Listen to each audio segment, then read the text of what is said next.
बिस्मिल्लाहिर्रहमानिर्रहीम, अस्सलामु अलैकुम ख़वातीन व हज़रात, आपको खुशामदीद कहते हैं एक नए हफ्ते में और एक नई सुबह की सोच के साथ। मैं हूँ मुनीब हामिद और मैं हूँ नम्रा तारिक। और आज नाज़रीन पाकिस्तान के लिए इंतहाई अहम दिन है और एक अहम केस की समाअत होने जा रही है जी। सुप्रीम कोर्ट में PTI को मखसूस नशिस्तें न मिलने के मुकदमे की समाअत आज होगी और इसके बारे में मजीद अगर आपको बताऊं तो जस्टिस मंसूर अली शाह जो है उनकी सरबराही में जी, उनकी सरबराही में 3 रुकनी बेंच जो है मुकदमे की समाअत करेगा। पीपल्स पार्टी की बात करेंगे, लेकिन जो हेडलाइंस हैं हम लोग उसकी शामिल करेंगे। लेकिन ये जो आज की हियरिंग है, दिस इज वेरी इंपॉर्टेंट और आज हम लोग यही एक्सपेक्ट करें कि देखें इससे भी ये भी इंपॉर्टेंट केस है बहुत ज़्यादा और कुछ इंपॉर्टेंट पेशरफ्ती हमारे सामने आएगी। उसके अलावा हेडलाइंस अगर हम आपके साथ शेयर करते चलें तो पीपल्स पार्टी का वफाकी हुकूमत में शामिल होने का फैसला भी सामने आया। 8 वजारतें ऐसी हैं जो कि मिलने का इम्कान है। मुझे ये लग रहा था कि ये 18 का फिगर है। 8 हाँ जी, 8 अभी लास्ट अगर आपको फ्राइडे को याद हो तो हमारी कायरा साहब से बात हो रही तो कहते हैं हम बिल्कुल नहीं शामिल होंगे।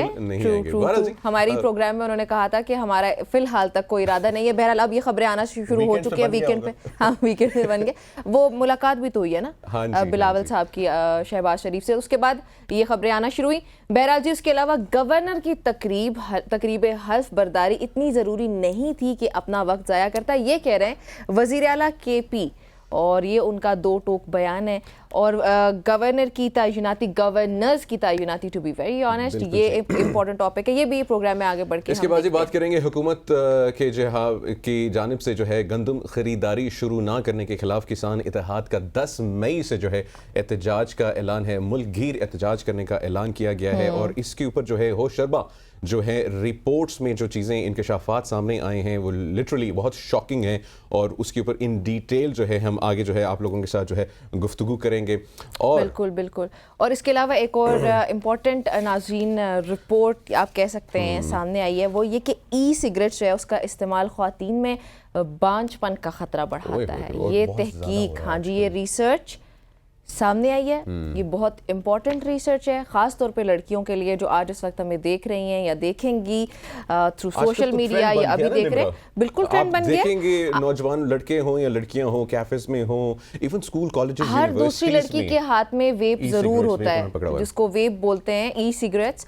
तो उसकी ये तहकीक नाज़रीन सामने है जो आज हम आपके साथ शेयर करेंगे और लिटरली इसको लेके आने का, प्रोग्राम का हिस्सा बनाने का मकसद यही है कि थोड़ी सी अवेयरनेस हम आगाही पैदा हो और हम बता सकें लड़कियों को कि ये कितना नुकसानदेह है। और फिर आखिर में हम किसके बारे में बात करेंगे? आखिर में जी हम बात करेंगे पाकिस्तानी मौसीकी के बारे में। पाकिस्तान के नौजवान मौसीकार जो हैं शहरोज अहमद का जो है कोक स्टूडियो में भरपूर गीत ने जो है सबका दिल जीत लिया है। बिल्कुल दिल जीत लिया है। ये सब कुछ और बहुत कुछ शामिल होगा जी हमारी आज की सबकी सोच में। आप लोगों ने कहीं नहीं जाना, प्रोग्राम को शुरू से लेके एंड तक देखते रहिएगा, क्योंकि जैसे हमने हेडलाइंस में बता दिया आपको कि कितने इंपॉर्टेंट टॉपिक्स हैं। और आज तो वैसे भी पाकिस्तानी सियासत और अदलिया के हवाले से काफ़ी मसरूफ़ तरीन दिन है। बिल्कुल जी, ऐसा ही आपको पता कि चीफ जस्टिस ऑफ पाकिस्तान की एक्सटेंशन की बातें भी इस वक्त जो है जो गूंज रही हैं पूरे पाकिस्तान में। और आज की जो सुप्रीम कोर्ट में हियरिंग सेट है जो है सुन्नी इत्तेहाद काउंसिल या फिर हम कह सकते हैं पाकिस्तान तरीके इंसाफ के जो रिजर्व्ड सीट्स के हवाले से है और मखसूस नशिस्तों के बारे में। इस पे पेशावर हाई कोर्ट का जो फैसला है वो भी मौजूद है। इलेक्शन कमीशन ऑफ पाकिस्तान का फैसला ऑलरेडी मौजूद है, लेकिन अब जो है देखना है कि आज सुप्रीम कोर्ट ऑफ पाकिस्तान इसके बारे में क्या फैसला देता है। आज बिल्कुल ऐसी है, सुप्रीम कोर्ट में सुन्नी इत्तेहाद काउंसिल की मखसूस नशिस्तों से मुताल्लिक केस की समाअत है। जस्टिस मंसूर अली शाह की सरबराही में 3 रुकनी बेंच, आपको एक बार फिर से बताती चलूँ नाजरीन, 3 रुकनी बेंच है जिसने इस मुकदमे की समाअत करनी है। मजीद जैसे जैसे हमारे पास कोई इसके मुतालिक अपडेट्स आती रहेंगी हम आपके साथ वो भी शेयर करते रहेंगे। अगर थोड़ा सा बैकग्राउंड भी बताते चले नाज़रीन को कि जो सुप्रीम कोर्ट में सुन्नी इत्तेहाद काउंसिल यानी कि पाकिस्तान तहरीक इंसाफ, आसान लफ्ज़ों में बोलूँ तो मखसूस नशिस्तें ना मिलने के मुकदमे की समाअत आज होनी है और फिर से बताती चलूं कि जस्टिस मंसूर अली शाह की सरबराही में 3 रुकनी बेंच है जो मुकदमे की समाअत करेगा और जस्टिस मोहम्मद अली मजहर और इसके अलावा जस्टिस अतहर मिनल्ला भी इस बेंच में शामिल है। ये 3 जजेस हैं। इसकी पुरानी हम लोग डिसीजंस देखें जिसकी वजह से जो है इलेक्शन कमीशन ऑफ पाकिस्तान ने इनकी और पेशावर हाई कोर्ट किया था, वो बेसिकली ये था कि ये पॉलिटिकल पार्टी है और पार्लियामेंट्री पार्टी नहीं, ये एक जो है उसके अंदर जो है शामिल किया गया था कि आपको इस वजह से जो और इनके कैंडिडेट्स ने इंतखाबात में हिस्सा भी इंडिपेंडेंस के तौर पे लिया था। सो डिफरेंट आर्ग्यूमेंट्स आए थे हमारे सामने। और अगर इसका मजीद बैकग्राउंड बताते चले नाज़रीन को, तो नाज़रीन इससे कबल भी इस मुकदमे की समाअत 8 मई को मुकर्रर की गई है, लेकिन आज इट्स 6 बहरहाल 4 मार्च को इलेक्शन कमीशन ऑफ पाकिस्तान, हाँ जल्दी हो रही है पहली बार, ट्रू। और इलेक्शन कमीशन ऑफ पाकिस्तान ने सुन्नी इत्तेहाद काउंसिल को मखसूस नशिस्तें जो हैं अलॉट करने की दरख्वास्तें मुस्तरद कर दी थी। और जो चीफ इलेक्शन कमिश्नर है हमारे सिकंदर सुल्तान राजा साहब, उनकी सरबराही में 5 रुकनी कमीशन जो है उसने 28 फरवरी को दरख्वास्तों पर समाअत करते हुए फैसला महफूज किया था। मजीद क्या इसके बैकग्राउंड है कुछ आप बताएं। जो है उन्होंने महफूज किया था और बेसिकली एक रीजन ये भी बताई गई थी कि सुन्नी इत्तेहाद काउंसिल की तरफ से जो लिस्ट प्रोवाइड करनी थी रिजर्व सीट्स के लिए, जो नॉमिनीज प्रोवाइड करने थे इलेक्शन कमीशन ऑफ पाकिस्तान को, वो भी इन्होंने लेट किए थे। अच्छा, ये बारहा जो है पाकिस्तान तहरीक इंसाफ और जो उनके ऊपर जो उन्होंने बैट का सिंबल लूज़ किया और बहुत सारी चीज़ें जो उन्होंने लूज़ की, बेसिकली वो इनकी अपनी कुछ गलतियां भी थी। और अब ये जो है इलेक्शन कमीशन पाकिस्तान ने कहा था कि आपने लिस्ट प्रोवाइड करनी थी, वो आपने लेट प्रोवाइड किया और इंतखाबात के बाद वो पहले करनी थी। और एक और बात भी बताते चलें कि इलेक्शन कमीशन ऑफ पाकिस्तान ने आइन के आर्टिकल 53 के शिक 6 इलेक्शन एक्ट के सेक्शन 104 के तहत फैसला सुनाते हुए मखसूस नशिस्तें अलॉट करने की जो सुन्नी इत्तेहाद काउंसिल की दरख्वास्त थी उसको मुस्तरद किया था। और खवातीन आज़ाद हमें ज्वाइन किया हमारे रिपोर्टर बिशारत राजा ने और लेटेस्ट अपडेट्स जो हैं हम लेते हैं कि इस वक्त जो है हियरिंग की क्या लेटेस्ट अपडेट्स हैं, किस वक्त स्टार्ट होनी है और क्या इसके बारे में मजीद तफसीलात हैं। बिशारत, अस्सलाम वालेकुम, गुड मॉर्निंग। जी अस्सलाम वालेकुम। जी बिशारत वालेकुम सलाम, गुड मॉर्निंग, कैसे हैं आप? ठीक है, मैं बिल्कुल ठीक हूँ अल्हम्दुलिल्लाह जी। ऑलराइट जी, इस इम्पोर्टेंट हियरिंग के बारे में बताएं, किस वक्त जो है इसका आगाज होगा और आज क्या क्या जो चीजें हैं मुतवक्के की जा सकती हैं? जी, आज बड़ा ही अहम केस सुप्रीम कोर्ट में ज़ेर समाअत है। एक तो मखसूस नशिस्तों के हवाले से जो पाकिस्तान तहरीक इंसाफ की सुन्नी इत्तेहाद काउंसिल के हवाले से जो नशिस्तें हैं, मखसूस नशिस्तें जो दूसरी सियासी जमातों को दी गई है, पेशावर हाई कोर्ट ने उसका फैसला दिया था और Peshawar high court Sunni Ittehad council ने यहाँ पर सुप्रीम कोर्ट में अपील दायर की थी।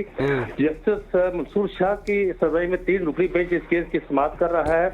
जस्टिस मोहम्मद अली मजहर और जस्टिस अतहर मिनल्ला के साथ इस बेंच का हिस्सा है। लेकिन सुन्नी इत्तेहाद काउंसिल ने कल एक और दरख्वास्त दायर की है जिसमें सुप्रीम कोर्ट से अदालत से ये इस्तदा की गई है पेशावर हाई कोर्ट के फैसले को मुअत्तल किया जाए और जो मखसूस नशिस्तें अलॉट की गई थी, जो उनका जो नोटिफिकेशन हुआ था उसको डी नोटिफाई किया जाए। इस हवाले से आज बहुत अहम केस ज़ेर समाअत है। पाकिस्तान तहरीक इंसाफ से अपने वकील जो है वो उसको तब्दील किया है। अब की बार उन्होंने फैसल सिद्दीकी को एंगेज किया है इस केस में और फैसल सिद्दीकी ने कल अदालत में इस्तदा की थी कि हमें अबूरी रिलीफ दिया जाए इस केस की हतमी फैसला आने तक।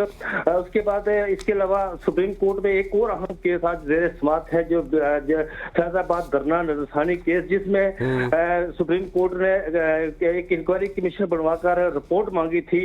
वो रिपोर्ट कल सुप्रीम कोर्ट को बाज़िया अटॉर्नी जनरल ऑफिस मसूल हो चुकी है, जिसमें ये कहा गया है कि फैजाबाद धरने के पीछे किसी किस्म की कोई साजिश नहीं थी और रिटायर्ड जनरल जो उस वक्त ISI के फैज हमीद थे उनके हवाले से इंक्वायरी कमीशन में रिपोर्ट मांगी गई थी सुप्रीम कोर्ट की तरफ से, जिसमें ये कहा गया है कि उनका कोई इसमें किसी किस्म का कोई हाथ नहीं था। उन्होंने जो उस वक्त रोल प्ले किया था वो उस वक्त के DG ISI और चीफ ऑफ आर्मी स्टाफ और हुकूमत वक्त जो उस वक्त थी उसकी मुकम्मल तायद हासिल थी, उनकी मंजूरी से उस वक्त उन्होंने रोल प्ले किया था। इंक्वायरी कमीशन जो था उसमें एक बड़ा तवील जो है वो एक इंटरव्यू किया, 150 सफ़ात की वो रिपोर्ट है जो सुप्रीम कोर्ट को पेश की गई है, जिसमें साबिक वज़ीर आज़म उस वक्त के शाहिद खाकान अब्बासी, उस वक्त के वज़ीर दाखिला अहसन इकबाल, ख्वाजा आसफ, उस वक्त के DGI भी आफ्ताब आलम और दीगर लोगों का जो है वो उस वक्त रिपोर्ट के बयान बंद किए गए थे। साबिक DG ISI general Faiz Hamid ने तहरीरी जवाब जो सुप्रीम कोर्ट में अपने वकील के लिए उस वक्त इंक्वायरी कमीशन के सामने जमा करवाया था, उस वक्त के वजीर कानून जैद हामिद जो थे उनका भी तहरीरी बयान लिया गया, उनके भी बयान कलमबंद किए गए थे। बिशारत, ये मजीद केसेस की भी हम जो है इन डिटेल डिस्कशन करते हैं आपके साथ। अभी ये जो हियरिंग है आज की, अब जैसे पेशावर हाई कोर्ट के फैसले भी मौजूद हैं, इलेक्शन कमीशन ऑफ पाकिस्तान के फैसले भी मौजूद हैं, और जो थे कि पार्लियामेंट पॉलिटिकल पार्टी है, पार्लियामेंट्री पार्टी नहीं है, इन्होंने लिस्ट लेट जमा करवाई थी, और फिर कुछ लीगल डिफेक्ट्स भी हैं सुन्नी इत्तेहाद काउंसिल के अंदर। अब इस सारी चीज़ों को मद्देनजर रखते हुए आज की हियरिंग कितनी इंपॉर्टेंट है, और ये बात भी मद्देनजर रखते हुए कि इस वक्त जो है पाकिस्तान की सियासी हवाओं के अंदर एक चीज गूंज रही है जो है कि extension of chief justice Pakistan. जी जी जी, ये देखें, ये जो आज की हेयरिंग है ये बड़ी ही आम हेयरिंग है। जो जिस तरह आपने बात की कि जो हुकूमत पाकिस्तान है वो एक अमेंडमेंट लाना चाह रही है जुडिशल रिफॉर्म्स के हवाले से, जिसमें ये भी बात की जा रही है जो चीफ जस्टिस उनकी मुद्दत मुलाजमत के हवाले से कि उनकी एक्सटेंशन दी जाए या उनकी जो एज लिमिट है उसको बढ़ा दिया जाए, 65 से 68 कर दिया जाए। अगर जस्टिस मंसूर शाह और जस्टिस अतर मिनुल्लाह का थोड़ा उनके फैसले देखे जाएं जो लेवल प्लेइंग फील्ड में किए थे जस्टिस अतर मिनुल्लाह ने और जस्टिस मंसूर शाह ने, तो वो फिर बे फॉरवर्ड की बात करते हैं।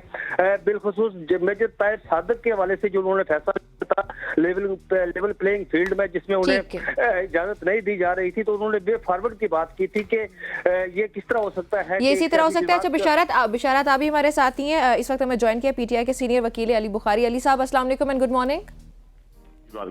गुड मॉर्निंग अली साहब, हम यही डिस्कशन कर रहे हैं अभी इस वक्त जो आमात होने जा रही है। What do you think Pakistan Tehreek Insaf के लिए कितनी इंपॉर्टेंट होगी और इसकी आईनी और कानूनी हैसियत क्या है? देखिए, बड़ी इंपॉर्टेंट आज की पिटीशन है जो मंसूर अली शाह साहब हेड कर रहे हैं जिस बेंच को, और उसमें अतर मिनुल्लाह साहब भी हैं और मोहम्मद अली साहब भी हैं, मोहम्मद अली मदर साहब। तो बड़ी इम्पोर्टेंट इसकी अपनी एक आज इम्पोर्टेंट नौयत का केस है ये, जिसकी अफादियत से और जिसका आगे मुस्तकबिल में जो इम्पैक्ट है बहुत ज्यादा होना है। क्योंकि बेसिकली तो मैं एक चीज हर तरह का कहता हूँ कि अब जो बर्डन है सारे का सारा वो कोर्ट्स के ऊपर है, वो जुडिशियल सिस्टम के ऊपर है, वो जुडिशियल ऑफिसर्स के ऊपर है, वो प्रिजाइडिंग ऑफिसर से निकल के जुडिशरी पे चला गया। तो जुडिशरी जो है अब उसने इसको कैसे टेकअप करना है, उन्होंने अपना आप भी सेफ करना है, और उसके साथ साथ उन्होंने जो है वो सारे अवाम की नजरें भी उनके ऊपर लगी हैं, सारी अवाम को भी जस्टिस प्रोवाइड करना है। सो जस्टिस प्रोवाइड करने के लिए रूल्स एंड रेगुलेशंस, लॉज जो है उनको फॉलो किया जाता है अप टू लास्ट एक्सटेंट। अब अगर वो खुद बेनिफिशियरी नहीं है, खुद बेनिफिशियरी होने की जैसे आपने बात की एक्सटेंशन आ रही है, तो ये सारी चीजें क्वेश्चन मार्क तो रेज करेंगी पब्लिक के अंदर भी, क्योंकि जो जुडिशरी है या जो जजेस है या जो सिस्टम है वो किसके लिए? बेसिकली अवाम और नास के लिए, पब्लिक एट लार्ज के लिए। तो जब पब्लिक का फेस अगर खुदा ना खास्ता शेक हो जाता तो that will be a disaster as far as my own personal opinion is concern, कि जब किसी भी मुल्क में किसी भी जगह जब जुडिशियल सिस्टम पे इंसाफ से लोगों का ईमान उठ जाए, उनका एतकाद उठ जाए, तो वो एक नया डिजास्टर होता है जी, बहुत बड़ा। तो अली साहब, ये जो उनके एतराज़ात थे, जो इलेक्शन कमीशन ऑफ पाकिस्तान के एतराज़ात थे, जो पेशावर हाई कोर्ट के एतराज़ात थे आप लोगों के बारे में, आपने लिस्ट जो है नामों की वो लेट जमा करवाई, पॉलिटिकल पार्टी है, पार्लियामेंट्री पार्टी नहीं है, और फिर कुछ लीगल डिफेक्ट्स हैं, तो वो उनकी क्या हैसियत है? देखें, टेक्निकलिटीज के ऊपर जाके ना कभी भी लोगों का मैंडेट इसी ना जा सकता। प्रायोरिटी होती है हमेशा वो लोगों का मैंडेट होता है, ना कि टेक्निकलिटीज में डाल दिया जाए। मैंने पहले भी कहा था, एक दो डिसीजन पहले भी आए थे ये, जो बल्ले के हवाले से भी था, उसके ऊपर भी बहुत ज्यादा आज तक देखें वो बहुत ज्यादा कॉन्ट्रोवर्शियल डिसीजन है। इससे पहले इन्होंने बाप पार्टी को भी बहुत सी जगह रिकॉग्नाइज किया, फजल रहमान साहब की पार्टी थी उसको भी रिकॉग्नाइज किया, तो ये छोटे फाइन करके उनको वो तो ठीक है अली साहब, लेकिन फिर भी जो माजरत के साथ आपको इंटरप्ट कर रही हूं, लेकिन आप लोगों की जो दरख्वास्तें मुस्तरद हुई हैं वो इन्हीं टेक्निकल ग्राउंड्स पे हुई है ना, जैसे आइन के आर्टिकल 53 की शिक 6 हो गई, या फिर इलेक्शन एक्ट के सेक्शन 104 के तहत, तो ये सारी चीजें मैटर तो करती है ना इन दी एंड? देखिए, बिल्कुल मैटर करती हैं, इसमें कोई वो दूसरी राय नहीं है, मैटर करती है, लेकिन डिस्क्रिमिनेशन नहीं हो सकती। एक को आप रिलीफ दे दे और दूसरे के लिए कानून कहें कि जी ऐसे है, उसकी को फॉलो करें। ये जो है law, justice is blind but it can C in dark, बड़ा मशहूर कोटेशन है कि वो दीवार के पीछे भी देखता है कि क्या हो रहा है और क्या नहीं हो रहा। दैट्स व्हाई कि जो है वो आपने देखा होगा कि वो कानून की देवी खड़ी होती है, वो अपने हाथ में तराजू पकड़े और उसके ऊपर आंखों में पट्टी बंधी होती है। उसका रीजन ये होता था कि जी it can see behind the walls what is going on and what is happening. So जो हमारे साथ जो या पीटीआई के हवाले से जो एप्लीकेशन, ये सुन्नी तहरीक के हवाले से जो एप्लीकेशन थी, वो एज पर लॉ बिल्कुल ठीक थी, उसमें कोई एम्बिग्विटी नहीं थी।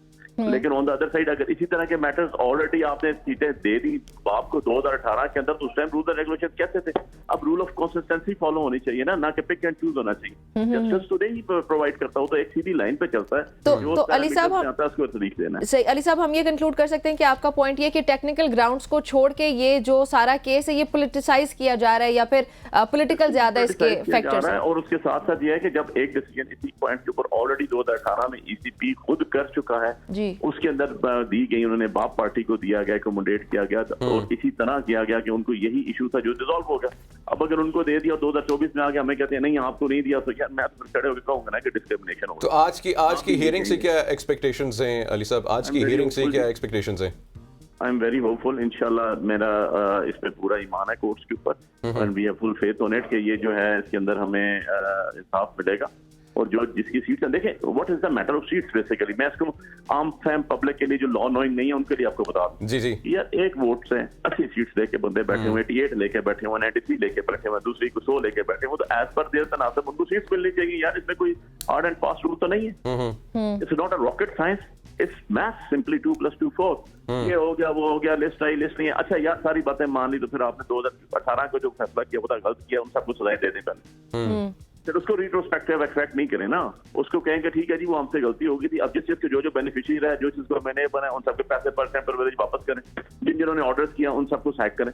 ठीक, लेकिन हियरिंग की ये तो नहीं हो सकता कि ये तो नहीं हो सकता कि 2018 में आपने कर दिया, 2024 में कहते हैं अच्छा जी वो तो हो गया था, हम प्रेसिडेंट नहीं मानते। यार नहीं मानने वाली तो बात नहीं ना। अच्छा अली साहब, अभी आपने कहा कि आपको फेथ है जस्टिस सिस्टम से, अभी पाकिस्तान तरीके इंसाफ की कुछ कमेंट्स आ रहे थे जो आर्टिकल जो है उसमें जो है अमेंडमेंट करना चाह रही हैं with respect to chief justice of Pakistan के टेन्योर के हवाले से। ये case tenure, amendment and Pakistan तरीके इंसाफ का पॉइंट ऑफ व्यू, देखिए बात यह है कि मैं as Ali Bukhari advocate, supreme court और एक कॉमन मैन, पाकिस्तान का लेमैन, एक मैं शहरी होने के नाते से, मैं एक्सटेंशन किसी की भी हो तो मैं उसके हक में नहीं। और ये तो एक है ही जाती, मतलब ऐसे है कि एक्सटेंशन का मतलब क्या होता है बेसिकली, आपने नीचे के बहुत से लोगों को फारा कर दिया और एज डज मैटर। देखिए ये जो कानून बनाया जाता है ना, ये इसके बहुत से % आपको देखें ना, इसके प्रॉज एंड कॉन्स होते हैं कि 60 साल की एज में बंदे ने रिटायर होना है, 60 साल के एज में रिटायरमेंट वाला बंदा 25 साल की एज के मुताबिक रिफ्लेक्शंस नहीं रखता,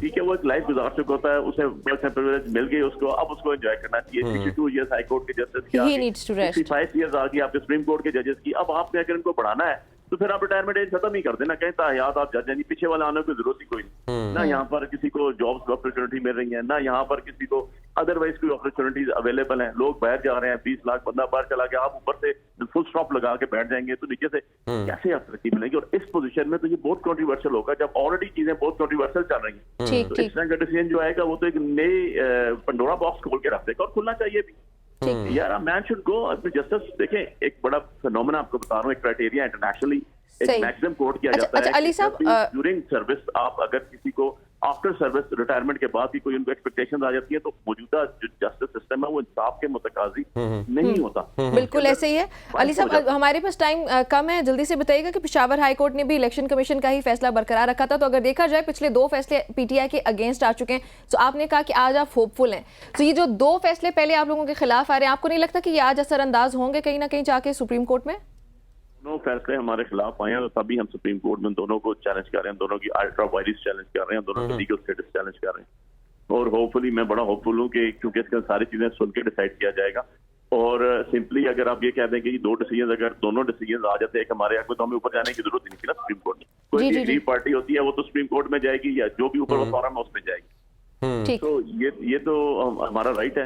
और मैं होपफुल इसलिए हूँ कि बड़े जजेस हमारे जो बेंच चल रहा है ये एक बड़ा रेप्यूटेड बेंच है, वेल रेप्यूटेड बेंच है, और उनकी जो चलें sir, hope for the best. उम्मीद करते हैं कि जो है जस्टिस प्रिवेल करेगा। अली बुखारी साहब बहुत बहुत ज्वाइन करने के लिए खवातीन और हजरात, ये हियरिंग जो है वो चल रही है। बशारत राजा आपका भी बहुत शुक्रिया ज्वाइन करने के लिए। आपका भी बहुत बहुत शुक्रिया। और ABN न्यूज़ देखते रहिए खवातीन और हजरात, हम आपको जो है इस हियरिंग के हवाले से जो है मुसलसल अपडेटेड रखेंगे। बिल्कुल ऐसे ही, यहाँ पे एक ब्रेक शामिल कर लेते हैं जल्दी से।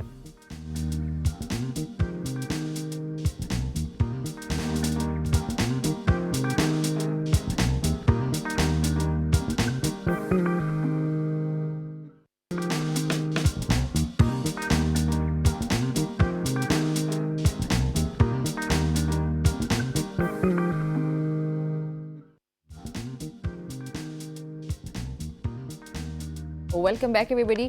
अभी हम बात करने लगे हैं कुछ वीट क्राइसिस के हवाले से, और पाकिस्तान किसान इत्तेहाद ने हुकूमत की जानिब से जो सरकारी निर्ख हैं उन पर गंदम की खरीदारी शुरू ना किए जाने के खिलाफ 10 मई से एहतजाज का ऐलान किया। हमारे पास एक शॉट भी है, कल प्रेस कॉन्फ्रेंस की है खालिद साहब ने, जो कि सदर हैं किसान इत्तेहाद के, पहले वो भी आपको सुनवाते हैं, फिर इस पर मज़ीद डिस्कशन करते हैं।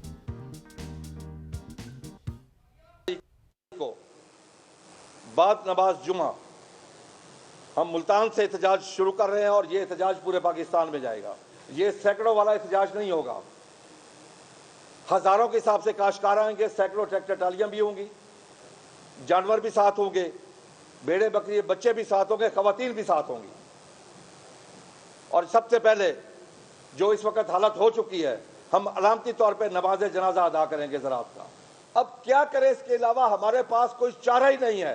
मुझे बता दें कि कौन सा दरवाजा है जो मैंने जाके नॉक नहीं किया। मैंने आर्मी चीफ को भी एप्लीकेशन दिया, मैंने वजीर आजम को भी दिया, मैंने DGSIF को भी दिया, मैंने फाइनेंस मिनिस्टर को भी दिया, मैंने फेडरल मिनिस्टर फूड सिक्योरिटी को भी दिया, और मैं किसके पास जाऊं? 10 तारीख आपने ये सुनवाई जो है उनकी सुनी है, और बड़ा अफसोसनाक है इस वक्त पूरी जो सिचुएशन है, और जो इनिशियल रिपोर्ट आई है निम्रा, वो भी बहुत ज़्यादा शॉकिंग है, और जिसमें ये बताया गया है कि जो मतलब ऑलरेडी इन्फॉर्म किया गया था कि पाकिस्तान के पास ऑलरेडी मौजूद है और करप्शन के ये जो इंपोर्ट करें, बिल्कुल ऐसा ही है। और खालिद खोखर साहब भी जैसे कह रहे हैं कि हमारे पास कोई चारा नहीं, और बिल्कुल दुरुस्त बात है। हमारे साथ इस वक्त खालिद खोखर साहब, उनको खुशामदीद भी कहते हैं। सर अस्सलाम वालेकुम एंड गुड मॉर्निंग। जी वालेकुम जी, आप खैरियत से जी अल्हम्दुलिल्लाह। और हमें ज्वाइन किया हुआ है उमर दराज गोंदल ने भी, हमारे ब्यूरो चीफ हैं लाहौर से, आपको भी खुशामदीद कहते हैं। उमर अस्सलाम वालेकुम। जी वालेकुम सलाम जनाब। अच्छा खालिद साहब, सबसे पहले आपसे आगाज़ करते हैं। जिस तरीके से ये एक करप्शन का बहुत मेगा स्कैंडल है, रिपोर्ट भी पेश हो चुकी है। पंजाब के जो फूड सेक्रेटरी थे, उन्होंने फेडरल सेक्रेटरी जो फूड वाले थे उनको भी ये लिखा, वो जो लेटर आया इन्वेस्टिगेशन के अंदर, कि आप इंपोर्ट ना करें, पाकिस्तान के पास ऑलरेडी मौजूद है, लेकिन फिर भी इंपोर्ट की गई। सर ये देखें, ये टोटल बदनीति पे हुआ जी, और ये सिर्फ पहले साल नहीं हुआ, ये हर साल होता है। हर साल एंड कंज्यूमर को, जो हमारा गरीब आदमी है, उसको नुकसान पहुंचाया जाता है। पहले आप ये देखें ना कि आज से 2 साल पहले हमने गंदम बेची 2200 रुपए मन। उस वक्त ये माफिया गंदम स्मगल करके बाहर ले गया, और एंड कंज्यूमर एक गरीब आदमी जो चौकीदार है, चपरासी है, क्लर्क है, रेडी वाला है, टांगे वाला है, उसको वही गंदम जो मैंने 2200 बेची थी, काश्तकार ने वही 6000 में खरीदी। कोई पूछने वाला है? कोई लटकाया गया? किसी को फांसी दी गई? ठीक है ना, यहाँ पे रियासत की रेट तो है नहीं। अच्छा, पहले इंटरनेशनल रेट हमसे डबल होता था, ये स्मगल करते थे। इस दफा पहली दफा हुआ कि इंटरनेशनल रेट बहुत कम हो गया हमारी निस्बत की, इस दफा उन्होंने इंपोर्ट कर ली। खालिद साहब, ये माजरत के साथ मैं चाहूंगा इस पे भी आप रोशनी डालेंगे, जो ये स्मगलिंग का आप लफ्ज इस्तेमाल कर रही हैं, ये कौन स्मगल कर रहा है पाकिस्तान से गंदम? देखिए, ये माफिया, देखिए मेरी असल काश्तकार तो नहीं करता ना, काश्तकार तो स्मगलिंग नहीं करता। जब इंटरनेशनल रेट ज्यादा था तो उन सालों में जब स्मगलिंग हो रही थी, काश्तकार तो स्मगलिंग नहीं करता। ठीक है ना, काश्तकार का तो उसमें कोई हाथ नहीं। काश्तकार तो अपनी जमीन पे वहीं पे पड़ी बेच देता है जी। काश्तकार तो उसको उठा के मैक्सिमम फूड सेंटर पे, अगर हो तो फूड सेंटर तक पहुंचा देता है, इससे ज्यादा या मंडी में पहुंचा देता है। इससे आगे काश्तकार लेके नहीं जा सकता। और आपके सामने पाकिस्तान में वैसे भी छोटे काश्तकार की अक्सरियत है जो ऐसा काम नहीं कर सकते। छोटा काश्तकार ऐसा काम नहीं कर सकता। खालिद साहब, मैं आपसे मैं यही पूछने लगी थी आपसे कि जो जवाब पेश किया गया केयरटेकर सेटअप की जानिब से, या फूड सिक्योरिटी के उस वक्त जो अफसरान थे, वज़रात, उनकी जानिब से कहा गया कि इंटरनेशनल रेट्स कम थे, इसकी वजह से प्राइवेट सेक्टर्स ने जो है वो इम्पोर्ट की है गंदम। इस आर्ग्यूमेंट को कैसे देखते हैं आप? जी जी, नहीं, प्राइवेट सेक्टर को इंपोर्ट करने की इजाजत किसने दी? समरी किसने बनाई? ICC में समरी किसने भेजी? जो ICC में लोग बैठते, अगर अपने पास सफिशिएंट स्टॉक मौजूद है। देखिए ना, दुनिया में ऐसा नहीं होता। आप जापान में अपना चावल नहीं भेज सकते, वजह उन्होंने अपने फार्मर को प्रोटेक्शन दी कि बाहर से चावल नहीं आएगा। अमेरिका में एक दफा नहीं कई दफा हो चुका है कि अगर उनकी गंदम की पैदावार बहुत ज्यादा होगी, उन्होंने हुकूमत ने काश्तकार से खरीद के उसको समंदर में डंप कर दिया, लेकिन काश्तकार से खरीदी गई। देखिए मेरी असल में हमने हुकूमत की कमिटमेंट पे काश्त की थी गंदम, और हमारी काश्त करने की जो वजह थी आपके सामने है। 1.5 साल पहले हमने 24 खवातीन को आटे की लाइनों में शहीद होते देखा। 5-5 किलोमीटर लंबी लाइनें लगी। क्या किसी ने होश के नाखन लिए? क्या हमें शर्म आई? क्या हमें एहसास हुआ कि हम क्या करने जा रहे हैं? अगर काश्तकार ने मेहनत, स्ट्रगल, कोशिश करके इसकी काश्त बढ़ाई, पर एकड़ पैदावार बढ़ाई, आज तो चाहिए ये था कि काश्तकार यहाँ पे मना रहा होता, इस वक्त जश्न मना रहा होता कि इतनी पैदावार आई है। अच्छा खालिद साहब हमारे साथ रहे, हम उमर दराज जो है हमारे ब्यूरो चीफ, उन्हें भी डिस्कशन में शामिल करते हैं। और यहाँ पे उमर एक बहुत शॉकिंग न्यूज़ जो मैंने जो रिपोर्ट में भी आई और जो मैंने सुनी और मैंने देखी है, और वो ये थी कि जो इस वक्त के present prime minister of Pakistan हैं मियां मोहम्मद शहबाज शरीफ, उस वक्त के फूड मिनिस्टर थे, फूड सिक्योरिटी के मिनिस्टर थे। उमर जी बिल्कुल ठीक है, ये उनके होते हुए उस दौरान गंदम आती रही है, उसके बाद उन्होंने राना तनवीर साहब को ये कलम दान दिया। लेकिन असल बात, सच्ची बात ये है कि ये सारी बातें ये जो आपने कराई हुई है, आज तहकीकाती रिपोर्ट जो है वो वजीर आजम साहब को पेश कर देनी है। हैरान ये होंगे कि आज तहकीकाती जो रिपोर्ट पेश करनी है वो किस बुनियाद के ऊपर उन्होंने काकड़ को बुलाया जा रहा है, किसी को बुलाया जा रहा है, फिर खुद कर दी गई कि किसी जा रहा। जब आप किसी किरदारों का तयन उनको पूछे बगैर, उससे किए बगैर करें का तयन होगा। फिर दूसरी बात, खालिद खोखर साहब आपसे बात करते हैं, उनका बहुत एहतराम है, लेकिन मुझे डर लगता है खालिद खोखर साहब या भाट साहब एहतजाज की कॉल देते हैं तो हमें ये लगता है कि हुकूमत के लिए आसानी हो जाए। कैसे, जब सब कुछ हो रहा था तो हमारे किसान, जो मैं खुद काश्तकार हूँ, तो हमारे किसानों के ये जो नुमाइंदे हैं ये कहाँ पे थे? ये हुकूमत में एहतजाज करते हैं, हुकूमत के लिए आसानी होती है इनसे बात करना भी, लेकिन एट द एंड क्या निकलेगा? कौन नुकसान, किसका नुकसान हुआ है? पाकिस्तान के काश्तकार का नुकसान हुआ है, और वो नुकसान हर बार होता है। कभी उससे सस्ती दे के अंदर जो है दोबारा करके कोई और खरीदता है, उसको वापस बेची जाती है। अब आप क्या करें? अब आप इस वक्त आप खोखर साहब से पूछ लें कितनी फसल है वो इस वक्त जो काटी जा चुकी है, या वो अपने अब और क्या कह रही है, कह रही थी उसमें नमी मौजूद है। भाई अगर नमी मौजूद है तो विफाकी हुकूमत क्यों खरीद रही है? नमी है तो नमी जो वो क्यों खरीद रहा है? 10 मई को आप अंदाज करेंगे, आप अंदाजा से कीजिए कि पंजाब हुकूमत एहतजाज को बहुत नहीं कर रही। इस पूरे क्राइसिस के अंदर जो अनफॉर्चुनेट चीज है वो मरियम नवाज के रद्द है। हमें कहीं पे वो नजर नहीं आ रही, तो किसानों से बात करती नजर नहीं आ रही, तासुर देती हुई नजर नहीं आ रही कि हम कंपनसेट करेंगे पंजाब की। अच्छा उमर, आपकी आवाज बहुत ब्रेक हो रही है, रिक्वेस्ट करेंगे दोबारा जो है आपको डायल किया जाए। और एक बहुत अहम सवाल है जो खालिद साहब की तरफ आना है। खालिद साहब, ये सवाल यही है कि आपकी इस वक्त क्या डिमांड्स होंगी कि ये जो इन्वेस्टिगेशन होगी उसको किस तरह लेके आगे जाया जाए, और जो इंक्वायरी कमेटी है वो किस तरीके से, ये मुझे तो ये समझ नहीं आ रही वैसे कि जो कैलकुलेशन है ना, ये क्या पटवारी कैलकुलेशन थी, ये क्या था, ये किस तरीके से कैलकुलेट करके किया गया है ये सब कुछ, और उसके बाद अभी आपकी इन्वेस्टिगेशन या उस टीम से, उस कमेटी से क्या डिमांड्स होंगी? देखें जी, पहली चीज तो यह है कि 1 अप्रैल 2024 की नेशनल फूड सिक्योरिटी मिनिस्ट्री की रिपोर्ट के मुताबिक यह है कि इनके पास कुछ 43-44 लाख टन पिछले साल का स्टॉक मौजूद है।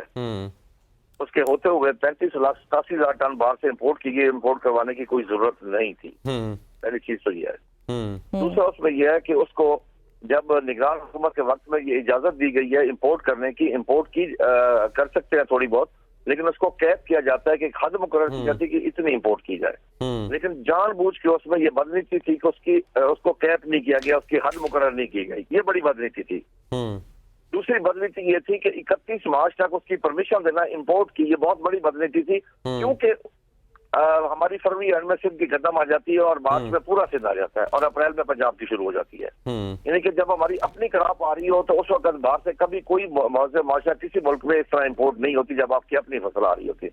हमेशा आप इंपोर्ट का तखमीना लगाते हैं जब आपकी अपनी फसल आ जाती है, उसके बाद देखा जाता है कि हमारे अपना यहाँ पे कितनी मिलियन टन हमारा यहाँ पे इस्तेमाल होनी है और कितनी कम है उतनी बाहर से इंपोर्ट कर ली जाती है। ठीक है जी, लेकिन इस सब वक्त हमारे पास सफिशिएंट स्टॉक मौजूद था, प्लस गवर्नमेंट के अपने क्रॉप रिपोर्टिंग डेटा के मुताबिक हमारी इस वक्त पंजाब में 8% ज्यादा काश्त थी, फिर बम्पर क्रॉप थी, यानी कि हमें दिसंबर जनवरी में कंफर्म हो गया था कि हमारी बहुत बड़ी बम्पर क्रॉप। खालिद साहब, यहाँ पे एक सवाल ये पैदा होता है कि बदनीयती और करप्शन, ये तो वाजे हो गया कि ये ही इरादा था, इसी वजह से ये जो है मैं आपको एक चीज और, मैं करप्शन की एक चीज और बताता हूँ जो सबसे इम्पोर्टेंट है कि उस मसले को मैक्सिमम फायदा पहुंचाने के लिए जो काम किया गया वो मैक्सिमम फायदा ये पहुंचाया गया कि जब इन्होंने उनको परमिशन दी बाहर से इंपोर्ट करने की, क्योंकि इंटरनेशनल रेट आ गया था $550 से $200 पे रेट आ गया, वो 24-25 रेट बनता है सारा, ठीक है, गंदम का कराची पहुंच।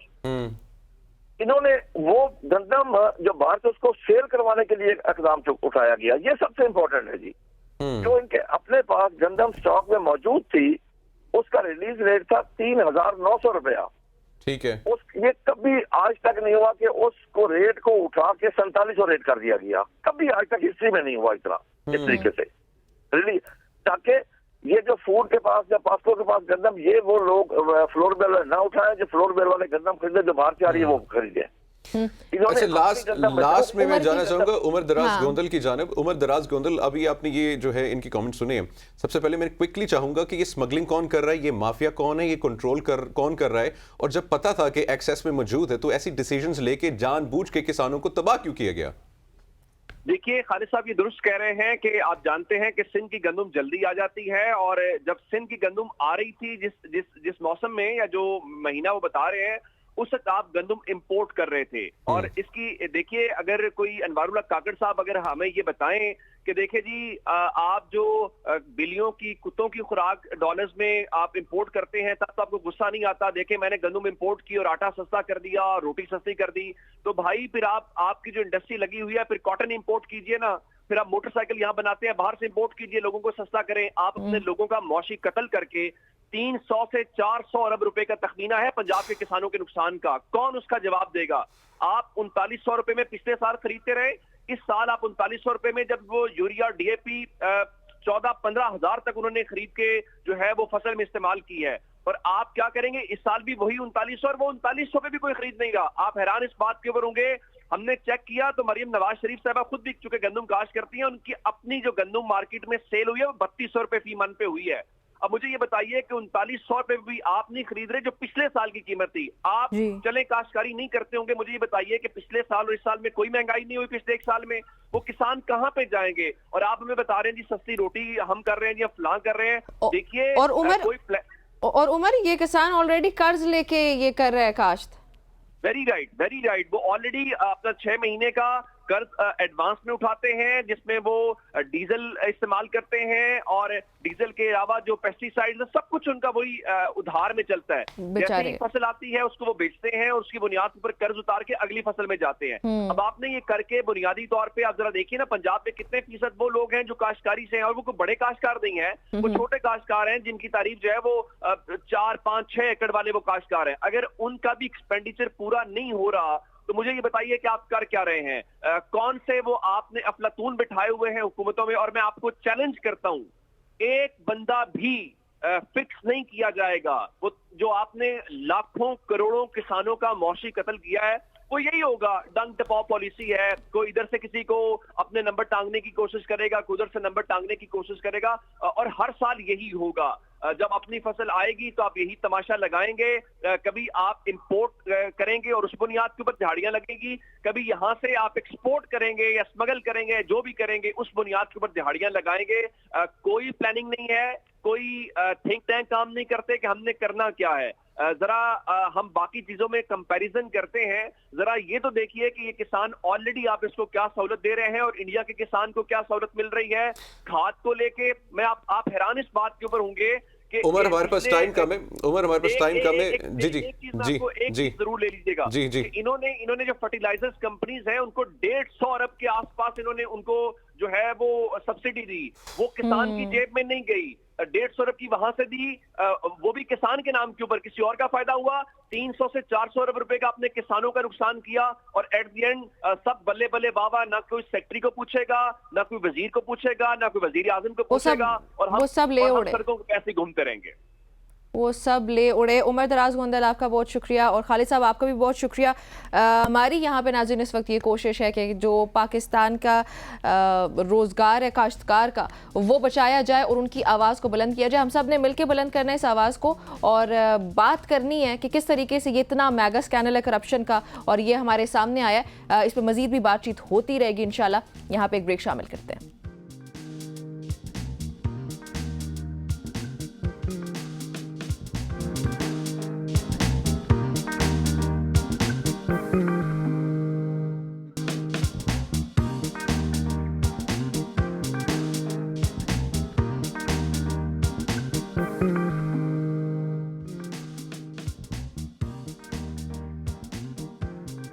वेलकम बैक खवातीन और हज़रात, एक बार फिर आप सबको सुबह की सोच में खुशामदीद कहते हैं।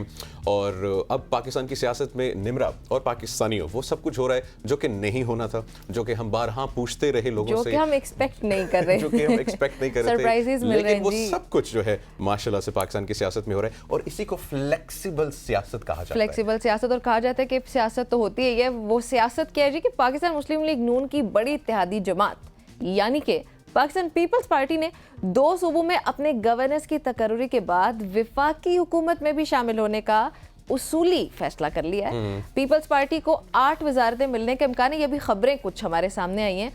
ताहम वजारतों के इंतखाब या फिर तादाद के हवाले से अभी हतमी फैसला होना बाकी है। जैसे हमने प्रोग्राम के स्टार्ट पे भी मैंने और मुनीब ने जिक्र किया था कि इंपॉर्टेंट मुलाकात हुई शहबाज शरीफ और बिलावल भुट्टो जरदारी में। उसके बाद से ये खबरें सामने आई हैं कि शहबाज शरीफ साहब ने बिलावल को जो है वो बाकायदा तौर पर वफाकी हुकूमत का हिस्सा बनने की दावत दी। उसके बाद इस पे कोई रजामंदी हमें भी याद है, हमने इतनी दफा बहुत बड़े बड़े लीडर से बातचीत की कि हम नहीं करेंगे इन लोगों के साथ, हमने हुकूमत नहीं करनी, हम शामिल नहीं होंगे। और ये जो गवर्नर्स वाला मैटर भी मैं डिस्कस करी हूँ, ये गवर्नर खैबर पख्तूनख्वा फैसल करीम कुंडी का कहना था कि एक तरफ पीटीआई आर्मी चीफ और डीजी आईएसआई से बातचीत का कह रही है, दूसरी जानिब पीटीआई सियासत में एस्टेब्लिशमेंट की दखलंदाजी की बात करती है। तो पाकिस्तान तहरीक इंसाफ एस्टेब्लिशमेंट से मुज़ाकरात की बातें करके फौज को जानबूझकर सियासत में धकेल रही है और फैसल करीम कुंडी साहब जी बन गए गवर्नर खैबर पख्तूनख्वा। बिल्कुल जी। और इसके बाद जो है वज़ीर आला खैबर पख्तूनख्वा अली अमीन गंडापुर का क्या कहना था आपको सुनाते हैं।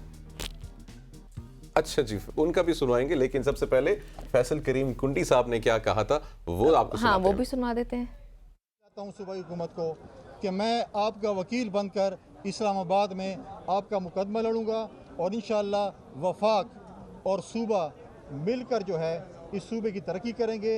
फॉर्मर जो फाटा है उनके जो हमने उनसे वादे किए हैं उनके तरक्की के लिए काम करेंगे और इंशाअल्लाह ताला जो भी मसाइल होंगे खैबर पख्तूनख्वा के हमें चाहिए, इंशाअल्लाह ताला हम मिलजुल कर जो है हम इसका हल निकालें। से बड़ी पॉजिटिव सियासत करती है पाकिस्तान पीपल्स पार्टी और फ्लेक्सिबल सियासत करती है और बड़ा जो है नापतोल के जो है वो स्टेटमेंट्स इशू करती हैं। फैसल करीम कुंडी साहब ने गवर्नर होते हुए सफ़ी साहब पॉजिटिव जो है पॉजिटिव बात ये आपकी ये जो पॉइंट है ये लेके जाते हैं जी सफ़ी साहब के पास। सफ़ी साहब अस्सलाम वालेकुम, गुड मॉर्निंग। वालेकुम अस्सलाम। ये मुनीब का जो जी सुबह बखैर, ये जो मुनीब का पॉइंट है कि बड़ी फ्लेक्सिबल सियासत है। फैसल करीम कुंडी साहब जहाँ पे गवर्नर बन गए हैं और वहीं पे अली अमीन गंडापुर साहब हमारे चीफ मिनिस्टर हैं। So what do you have to say about that? देखें, बिल्कुल मुनीब ने जिस तरह बात की ये बहुत ही पीपल्स पार्टी का एक तो ये है कि जिस तरह यानी आपने भी अभी थोड़ी देर पहले जिक्र किया कि सियासत में कोई एंड वर्ड नहीं होता। पहले यानी पीपल्स पार्टी ने गवर्नमेंट में हिस्सा लेने से यानी वो किया था, लेकिन अब हम देख रहे हैं कि गवर्नर्स भी यानी आ रहे हैं और फिर यानी वही वाली बात है कि मिनिस्टोरियल वो है उसकी तरफ भी जा रहे हैं। लेकिन अगर हम इस वक्त यानी करंटली अगर बात करें खैबर पख्तूनख्वा के एक ही डिस्ट्रिक्ट से या एक ही हल्के की अगर हम बात करें, वहीं से यानी फैसल करीम कुंडी भी वहीं से ही हैं, डेरा इस्माइल खान एंड 44 यानी वो अक्सर लड़ते हैं और अली अमीन गंडापुर भी वहीं से जो है और अब तो उनके भाई हैं। तो डिस्ट्रिक्ट एक ही आ गया है।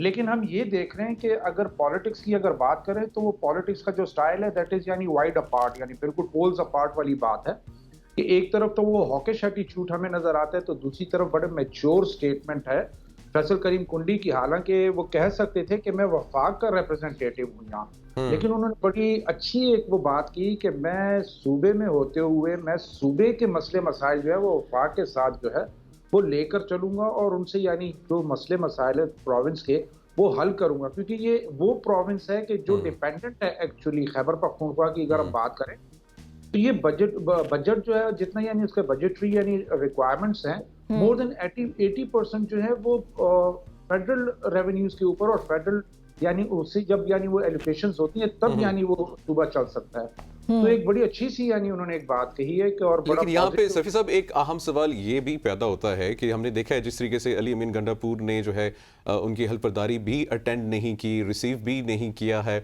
बल्कि उल्टा कहा कि अली जो कुंडी साहब हैं ये तो इलेक्शन ही हार गए थे, तो ये किस तरीके से जो है इलेक्ट होकर गवर्नर बन गए हैं। एक तो ये पॉइंट है और दूसरा क्या पाकिस्तान तरीके इंसाफ की गवर्नमेंट इनको एक्सेप्ट कर पाएगी, इनके साथ काम कर पाएगी? एंड मेजरली जिन्होंने वोट दिए हैं ऑन ग्राउंड जो लोग हैं आवाम हैं, क्या वो इस डिसीजन को एक्सेप्ट करेंगे?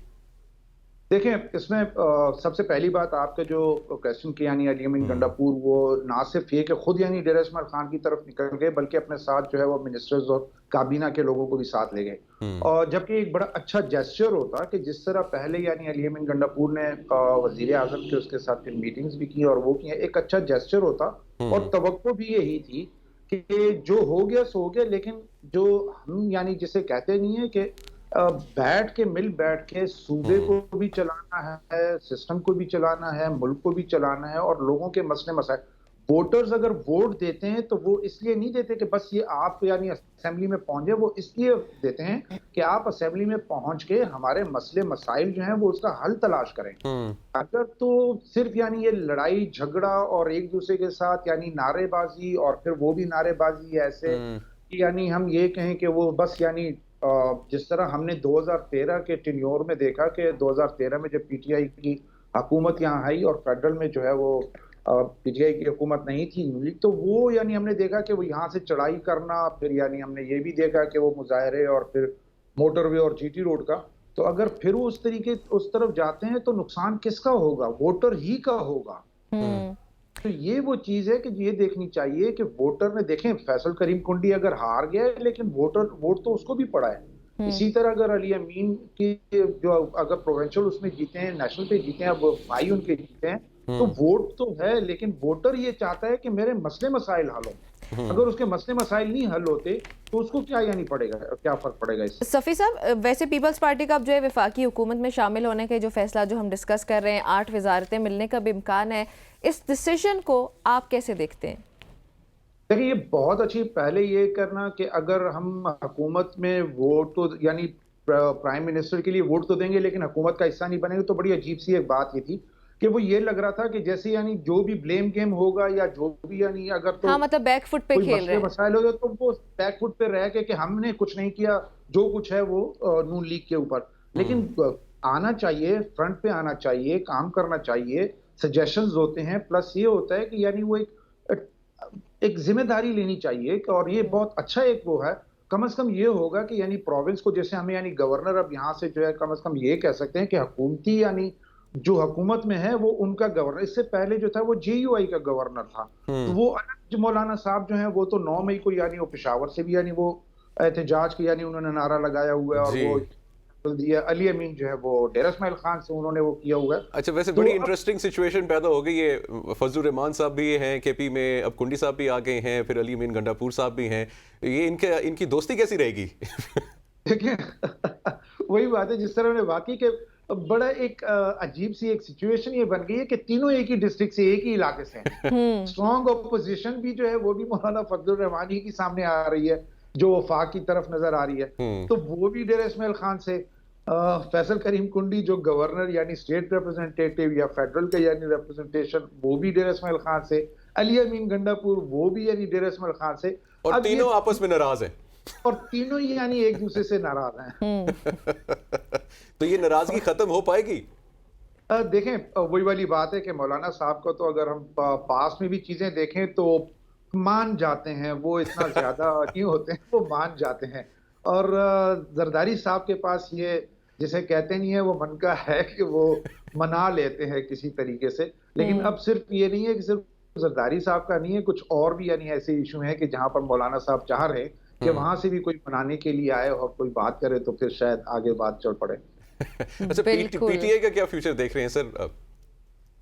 देखिए, पीटीआई का तो वही है कि अगर तो हम वही गवर्नमेंट के हवाले से जो है वही 2013 ऑनवर्ड जो स्ट्रॉन्ग थी, अभी भी यानी 90 के उसके साथ वोट बैंक मतलब मेंबर्स के उसके साथ जो है अली अमीन एज ए सीएम बैठे हुए हैं, तो अगर जिसे कहते हैं मैच्योर पॉलिटिक्स, अली अमीन को हमने बीच में देखा सीएम एज ए सीएम, उन्होंने थोड़ा सा यानी एक वो दिखाया, मैच्योरिटी दिखाई, लेकिन अब फिर हम वो देख रहे हैं कि स्टेटमेंट जो है वो उस तरफ से आ रही है कि जिस तरह जस्ट वो पॉलिटिकल स्लोगन और यानी स्ट्रीट पॉलिटिक्स की बात हो रही है। हाँ, वो ये तहरीके इंसाफ का ऐसे ही। सफ़ी साहब, ज्वाइन करने के लिए बहुत शुक्रिया। नाज़रीन, सुनिए तहरीके इंसाफ की और ख़ास तौर पे पीपल्स पार्टी की भी अब केपी में एंट्री जो है वो हो चुकी, 3 नाराज दोस्त ये हो चुकी है। इसके बारे में गुफ्तगू आपने सुनिए, ब्रेक शामिल करते हैं।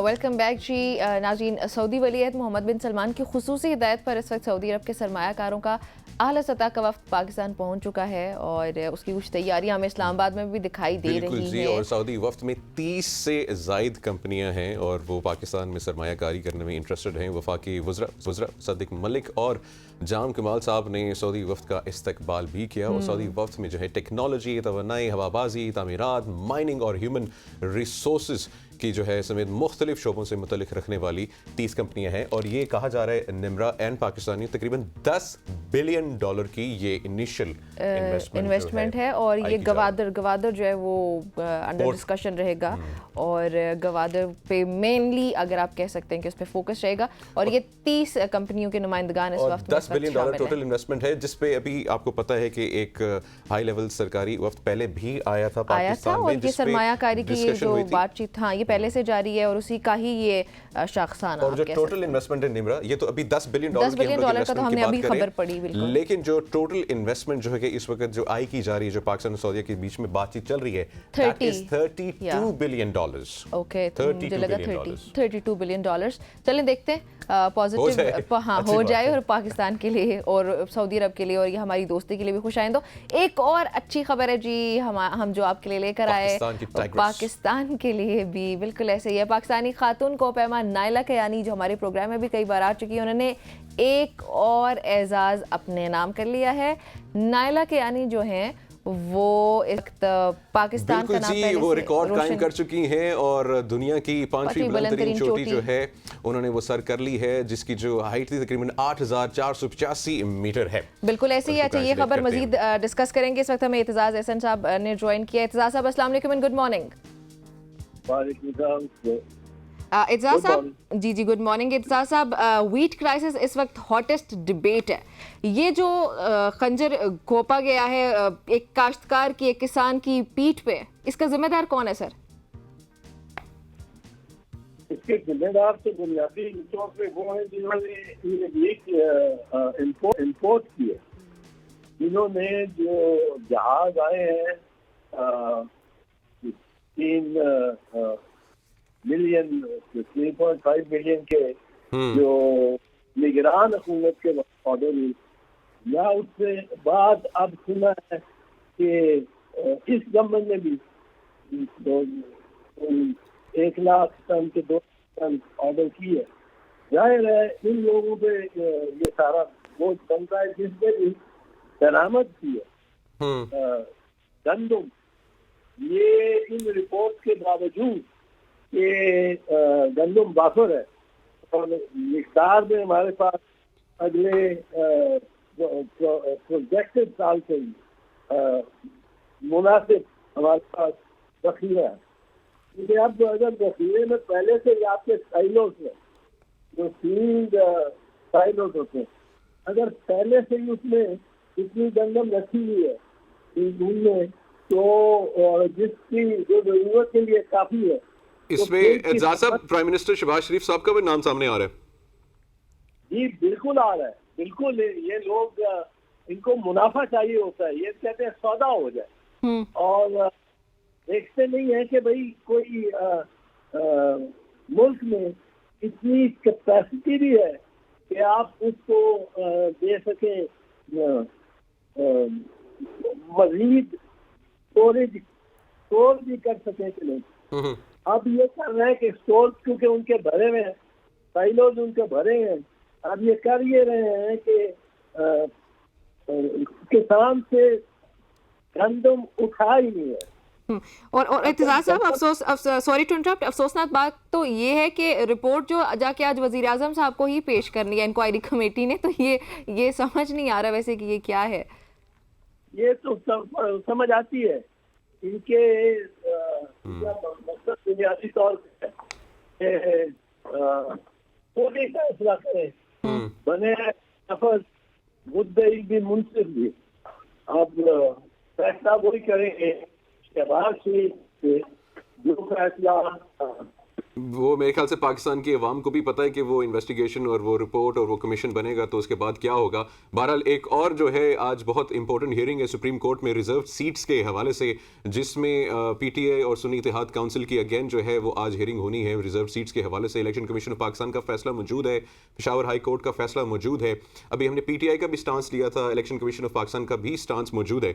सर इसमें एक तो ये क्लियर कर देंगे किसका स्टांस ठीक है और ये क्या रिजर्व सीट्स जो हैं वाकई सुन्नी इत्तेहाद काउंसिल को मिल जानी चाहिए, क्योंकि इलेक्शन कमीशन ऑफ पाकिस्तान कहता है कि आपकी लीगल डिफेक्ट्स थे, आपने टाइम पे लिस्ट नहीं जमा करवाई और पार्लियामेंट्री पार्टी। ये जो इलेक्शन कमीशन है ये तो बुनियादी तौर पे चल रही है इस इरादे से, जो उसका बेसिकली इरादा है वो ये है कि सुन्नी इत्तेहाद काउंसिल इतनी सीटें न मिले जो कि गवर्नमेंट को 2/3 मेजॉरिटी ना मिल सके।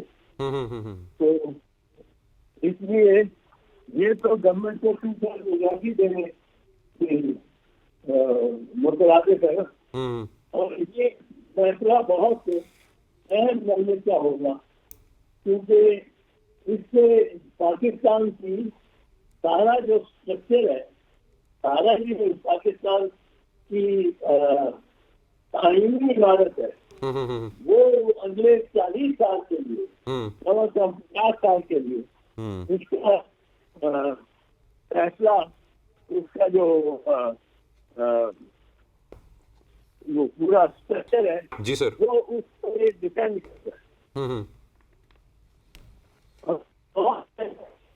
तो सर वैसे आपकी क्या पर्सनल एक्सपेक्टेशंस हैं आज की हियरिंग हवाले से with respect to the amendment जो ये करना चाह रहे हैं चीफ जस्टिस ऑफ पाकिस्तान के टेन्योर की एक्सटेंशन के हवाले से भी?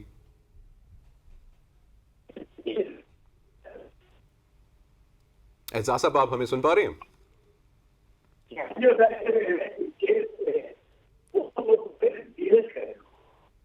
अच्छा, जानते होंगे कि अगर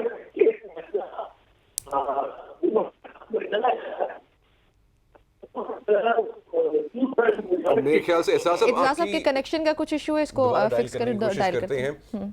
और जो है इस वक्त जो है ये बहुत दोबारा अहम केस है, लेकिन वंस अगेन जिस तरीके से आपने बड़ा एक लेजिट क्वेश्चन पूछा कि जो इन्वेस्टिगेशन रिपोर्ट है वो तो शहबाज शरीफ के सामने जानी है, और जैसे एतजाज साहब ने भी कहा कि शहबाज शरीफ साहब का भी नाम है और वो जिम्मेदारान में मिनिस्टर थे ये बिल्कुल, और irony Munib, that's the irony. वही सिचुएशन है खवातीनो ज़्यादा, अगर मैं अपनी बात करूं तो मैं क्या कहूं कि रोने को भी दिल कर रहा है और हंसने को भी दिल कर रहा है एट द सेम टाइम, क्योंकि ये क्या मजाक किया जा रहा है पाकिस्तान की आवाम के साथ, पाकिस्तान और चलें वो सब छोड़ दें, मजाक किसके साथ किया जा रहा है, काश्तकार के साथ हो क्या रहा है और हुआ क्या है, और फिर उसके ऊपर जो दिखावे के लिए सिर्फ इंक्वायरी कमेटी बना दी है आपने, उसको एक नाम दे दिया, हर साल हो रहा है कि जब ये फ्री आटा कैंपेन रन हुई थी तो उस पे कितनी शहादतें हुई थी और वो किस तरीके से जो है गरीबों में आटा तकसीम किया जा रहा था, बल्कि उसकी भी करप्शन थी, शायद खाकान साहब की भी स्टेटमेंट्स मौजूद हैं उसके बिल्कुल ऐसे कितने अरबों की करप्शन थी। और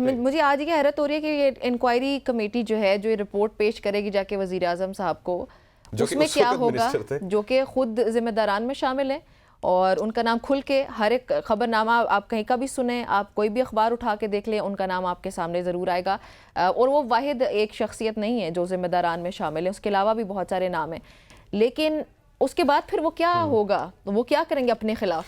इस इज़ वेरी अनफॉर्चुनेट खवातीनो हजरात। और मैं आप में अगली स्टोरी पे जाने से पहले बस एक यही रिक्वेस्ट करूंगा कि अपने किसानों का साथ दें, अपने आवाम का साथ दें, आवाज़ बने, खबर को प्रमोट करें बिल्कुल। और नायला की जो हम बात कर रहे थे, एतजाज साहब ने हमें ज्वाइन किया उससे पहले, कि 5वीं बुलंद तरीन चोटी मकालू जो है उसको सर कर लिया है उन्होंने, और इसकी बुलंदी मुनीब ने भी आपको बताया था, मैं भी एक बार फिर से बताती चलूँ कि 8,485 मीटर्स है। और नायला कयानी ने गुज़िश्ता सुबह नेपाल में वाक़ ये जो चोटी है, और ये चोटी सर करके रिकॉर्ड कायम कर दिया एक और पाकिस्तान के लिए। और नायला कयानी ने मकामी वक्त के मुताबिक अगर हम बात करें तो सुबह 9:35 पर ये जो चोटी है दुनिया की 5वीं बुलंद तरीन इसको सतह की। और नायला कयानी जो है पाकिस्तान की तारीख में 8000 मीटर की 11 चोटियां सर करने वाली पहली खातून बन गई हैं। और दूसरी शायद निमरा बने। आपको कोई प्लान है? नहीं, आपको मैंने कई बार बताया मैं सहाफत करूंगी बस।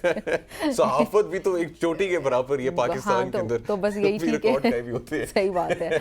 तो अभी यही करते हैं। फिर एक और बात आपको नाज़रीन, एक और खबर आपके साथ शेयर करते चलें कि टेक्नोलॉजी की दुनिया में एक और डेवलपमेंट कह सकते हैं वो हमारे सामने आई है। एक और डेवलपमेंट हमारे सामने है। पाकिस्तान में पहली बार योर मुंशी के नाम से जो है AI रोबोट जो है वो बनाया गया है जो कानूनी मदद फरहम करेगा। योर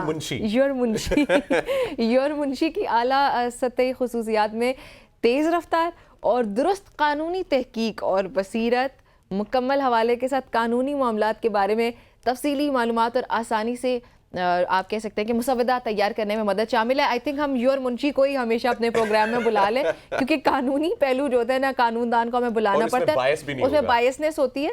तो इसीलिए मैंने कहा ना कि हम योर मुंशी को आइंदा बुलाया करेंगे। अपनी टीम से रिक्वेस्ट कर बहुत कामयाब होगा ख़वातीन और हज़रात। योर मुंशी जो है हर बंदे के डिफरेंट टू, अच्छा हर बंदे के कोई ना कोई लीगल प्रॉब्लम्स हैं पाकिस्तान के अंदर जो है ना। उस दिन मैं अपने एक मेरे दोस्त से, आपको पता है लीगल कंसल्टेशन कितनी महंगी है। एग्जैक्टली, मैं अपने दोस्त का वाकया शेयर करता हूं यहां पे ख़वातीन और हज़रात। ऑल्दो हुआ गलती के साथ, लेकिन एक 4 साल के बच्चे के ऊपर जो है एक FIR भी दर्ज हुई थी। पता नहीं क्या उसने कोई फीडर चोरी कर लिया था किसी का या हाँ, तो हो जाता है। खैर, लीगल कंसल्टेशन की भी पैसे हैं, तो ये पैसे बच सकते हैं जी योर मुंशी के जरिए। Thank you your Munshi. आगे बढ़ते हैं। पाकिस्तानी नैयाद सादिक खान ने जो है वो रिकॉर्ड तीसरी बार लंदन के मेयर का इंतखाब जीत लिया है। सादिक खान ने मगरबी वस्ती हल्के उसे जो है 1,06,861 हाँ, कुछ इस तरह के वोट हासिल करके कामयाबी हासिल की, जबकि इनके जो मुखालिफ थे जो है और उन्होंने सिर्फ 26,000 वोट हासिल किए। और शहबाज शरीफ साहब ने भी इनको कंग्रेचुलेटरी मैसेज पहुंचाया है। हाँ। और मैं जब वो मैसेज, मैंने ये न्यूज़ सुनी ना निमरा, कि जब शहबाज शरीफ साहब ने इनको विश किया कि जी मुबारक हो, आप जो है दोबारा लेयर जो मेयर है मुंतखब हो गए हैं, लेयर्स के मेयर मुंतखब हो गए, तो मैंने सोचा कि अगर सादिक खान पाकिस्तान में होते तो उनके साथ क्या होता। बिल्कुल ऐसा ही है। मजीद डिस्कशन नहीं करेंगे, एक और खबर आपके साथ शेयर करते चलें जी। PTA ने FBR की दरख्वास्त पर सिम्स ब्लॉक करने की जो दरख्वास्त थी उस पर माजरत कर ली है। यही आपने हमने ये खबर शेयर की थी आपके साथ पहले, तो अब माजरत कर ली गई है। फेडरल बोर्ड ऑफ रेवेन्यू को लिखे गए खत में PT दलील जो दी वो ये कि इस तरह की कार्रवाई इनके निज़ाम से मुताबिकत ही नहीं रखती। सो उन्होंने इस बात पर रोशनी भी डाली कि बहुत सी मोबाइल सिम्स मर्दों के नामों से रजिस्टर्ड हैं लेकिन ख़वातीन इस्तेमाल करती हैं। सो इस बात पर जोर दिया गया कि नॉन फाइलर्स को नई सिम्स जारी करने पर कोई भी पाबंदी नहीं लगाई गई। तो ये इन्होंने फैसला वापस लिया है क्योंकि जो ख़वातीन ज़्यादातर सिम्स इस्तेमाल कर रही हैं। हाँ, वो मर्दों के नाम पे रजिस्टर्ड होती हैं और उनकी जो इस्तेमाल जो है वो औरतों के अंदर है। लेकिन मैं समझता था कि ये अच्छा इकदाम था वैसे, क्योंकि एक प्रेशराइज करने का तरीका था, शायद फाइलर्स में इजाफा हो जाता, टैक्स नेट में इजाफा हो जाता आपका। लेकिन ये जवाब पेश किया गया बहरहाल जो हमने नाज़रीन के साथ शेयर। चले ख़वातीन और हज़रात यहाँ पे शामिल करते हैं छोटी सी ब्रेक। आपने कहीं नहीं जाना, देखते रहे सुबह की सोच।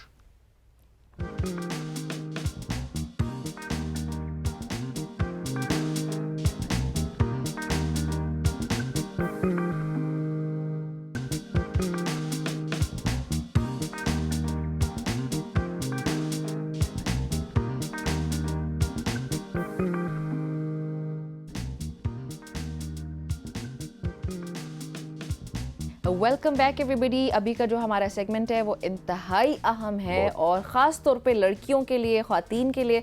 तो जो भी हमारी बहनें इस वक्त हमें देख रही हैं, please get glued to the screen. Electronic यानी कि बहुत गौर से सुनना है। E-सिगरेट्स नाज़रीन, ये इसका इस्तेमाल ख़वातीन को बांझपन का शिकार बना सकता है। ये बात बरतानिया में होने वाली एक तिब्बी तहकीक में सामने आई है, ये जो रिसर्च की गई और लंदन कॉलेज यूनिवर्सिटी की तहकीक में पहली बार ई-सिगरेट्स के इस्तेमाल और ख़वातीन में बांझपन के ख़तरे के दरमियान ताल्लुक को साबित किया गया है। और इस तहकीक में 3,25,000 ऐसी ख़वातीन के खून के जो सैंपल्स हैं उनका एनालाइज किया गया, उनका तजिया किया गया, जो भी एक्सपेरिमेंट था और इन्वेस्टिगेट किया गया और फिर और ये वो औरतें थी जो माँ बनने की ख्वाहिशमंद थी।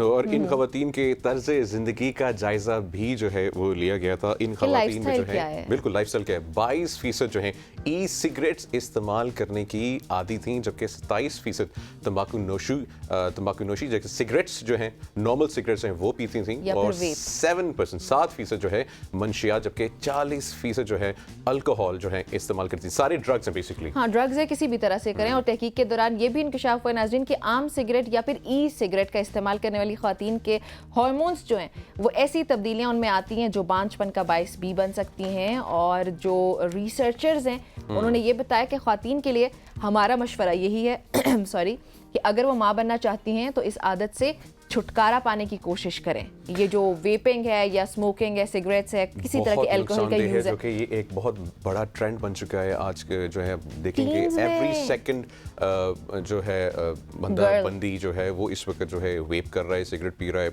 और ड्रग्स को इस्तेमाल कर रहा है। इसी इंपॉर्टेंट टॉपिक पे जो है गुफ्तगू करने के लिए हमारे साथ मौजूद हैं डॉक्टर आयशा फरुख। उन्हें खुशामदीद कहते हैं। आप गायनेकोलॉजिस्ट हैं। अस्सलाम वालेकुम, गुड मॉर्निंग। वालेकुम सलाम, thank you so much for inviting me here. अच्छा डॉक्टर आयशा, जिस तरीके से निम्रा ने बताया, अब ये जो ड्रग्स की ये रिपोर्ट भी आई है, अब ये ड्रग्स कितना जो है बांझपन को अफेक्ट कर सकता है, अब रिपोर्ट ने तो साबित कर दिया है। अगर हम सिर्फ वेप की बात करें ना, क्योंकि टीन्स में भी हम देख रहे हैं छोटी छोटी लड़कियां हैं। अभी हमने टॉपिक, अच्छा नाज़रीन को बताते चलें कि ऐसा नहीं है कि लड़के नहीं करें, अभी हम बांझपन से रिलेटेड हमारा टॉपिक है, तो ये कि लड़कियां भी करना शुरू हो गई हैं कंपैरेटिवली, पहले इतना नहीं था ये ट्रेंड।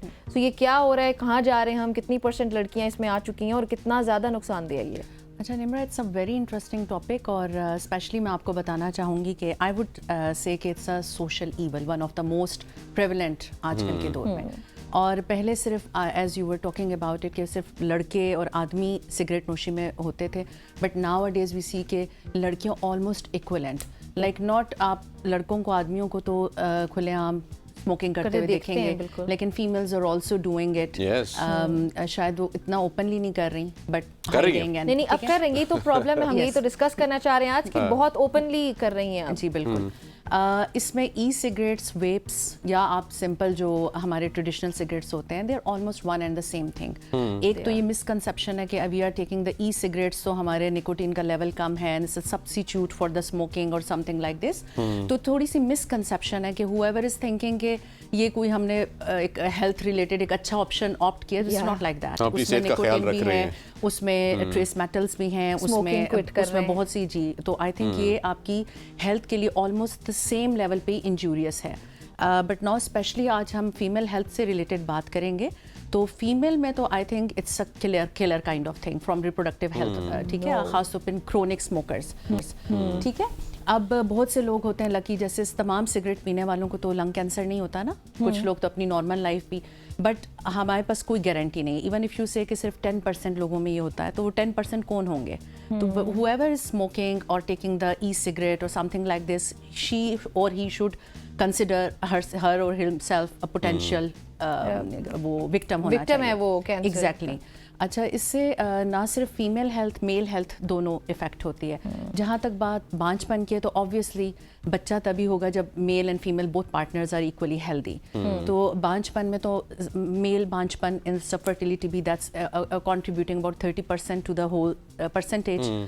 अब मेल्स में quality of sperm and obviously the motility, जो हमारे टोटल सीमन एनालिसिस हम एक टेस्ट करते हैं और उसका जो क्राइटेरिया है वो हेल्दी स्पर्म्स का, वो ऑब्वियसली इफेक्ट होता है with vape and cigarette and traditional smoking. उसकी मोटिलिटी कम होती है, यानी वो मोटाइल नहीं रहता, उसमें बहुत सी माइक्रोस्कोपिक लेवल पे चेंजेस आ सकती हैं, ठीक है। अच्छा, इसी तरह फीमेल में एग रिजर्व कम होता है। Obviously for a baby you need egg and sperm to be healthy, और एग का रिजर्व कम होने का मतलब ये कि females are born with a specific number of eggs from birth till the menopause, वो इंक्रीज नहीं होता। तो वो जो एग्स हैं उसको स्टिमुलेट ये जल्दी करता है nicotine, which is the main component of the vape and e cigarettes and all the tobacco.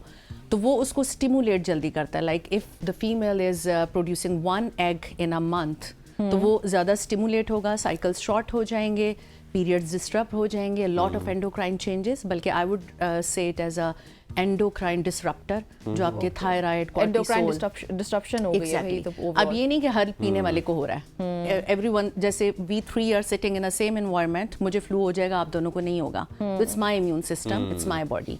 तो अब जो बंदा भी यूज कर रहा है, वी डोंट नो कि उसको ये होता है नहीं होता, कितने अरसे। लेकिन बायोलॉजिकल फैक्ट्स यही है कि एंडोक्राइन डिस्रप्शन, जैसे आपने कहा कि हम उसको चेंजेस नहीं डिस्रप्शन बोलेंगे, वो हो गई है। यस, तो जब आपका साइकिल रेगुलर नहीं है, आपकी क्वालिटी ऑफ एग, अच्छा फिर जब एग बन जाए तो उसकी इम्प्लांटेशन, यानी जो एग एक स्पर्म और एग की यूनियन से एक छोटा सा माइक्रोस्कोपिक लेवल पे अर्ली प्रेगनेंसी वाला एम्ब्रियो बनता है, उसकी अटैचमेंट विद द यूट्रस, जो uterus in the layman language I would say it's a womb, it's a mother's womb, बच्चादानी जिसे आप कहते हैं, उस पर अटैच नहीं हो पाता।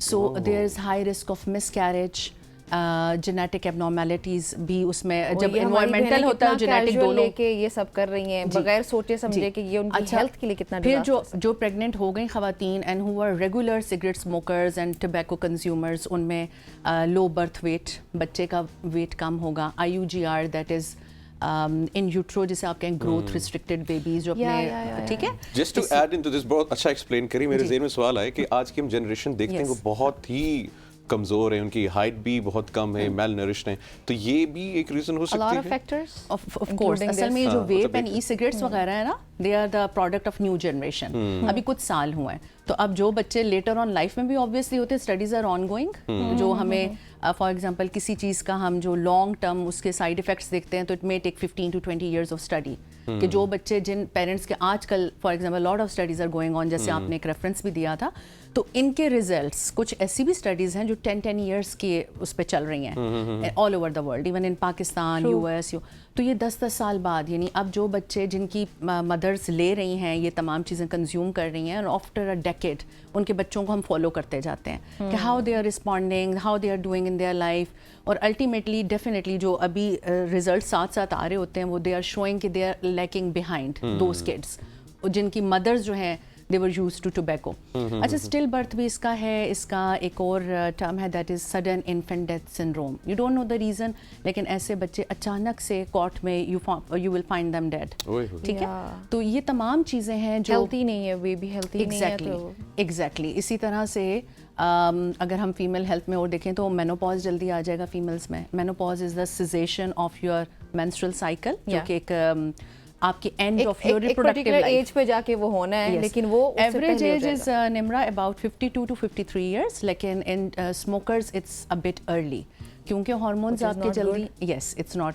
अब जब क्या स्पेसिफिक एज का क्राइटेरिया स्मोकिंग के लिए obviously it's few years earlier, किसी को मे बी शायद इस पर डिपेंड करता हो कि वो किस हद तक स्मोक कर रहे हैं। Number of cigarettes always count, अगर आप एक बंदा है जो 20 सिगरेट्स ले रहा है दिन में और एक बंदा जो 5 ले रहा है, तो 5 वाले को ये ऐसी चीज है कि इसमें कुछ चीज़ें ऐसी होती हैं जिसमें सिर्फ आपकी डिपेंड करता है कि येस और नो लेना है, लेने वाले और नहीं लेने वाले, लेकिन सिगरेट स्मोकिंग में quantity and number of cigarettes is very important. Like अगर आप 20 से आस्ता आस्ता कम करके 5 पे आ जाते हैं तो आपकी हेल्थ पे ऑब्वियसली बहुत अच्छे इफेक्ट्स उसके आएंगे और इम्प्रूवमेंट आएगी। So the ones who are chain smokers और कंटिन्यूसली स्मोकिंग, ऑब्वियसली उन पे इफेक्ट्स जल्दी आते हैं। जब मेनोपॉज आ जाता है तो यू नो निम्रा, ये जो रिप्रोडक्टिव हेल्थ में एंड ऑफ द रिप्रोडक्टिव, तो वो जो एक आपकी सांस मोड वाला, वो नहीं कहते, बहुत mood changes, mood swings, a lot of changes in your body, you get older, crankiness, आप as a human being he change हो जाते हैं ना, of course, because your health is not 50 plus वाली खवातीन जिनके लाइफ में changes आते हैं, ठीक है, उसमें when you are एक reproductive life का एक you hormones peak पे होते हैं, then they go down, so there's always effect on your mood, irritability, stress, anxiety, hot flushes and a lot of more. इसी तरह से आपकी स्किन उस तरह यूथफुल नहीं रहती, आपकी बोन हेल्थ अच्छी नहीं रहती।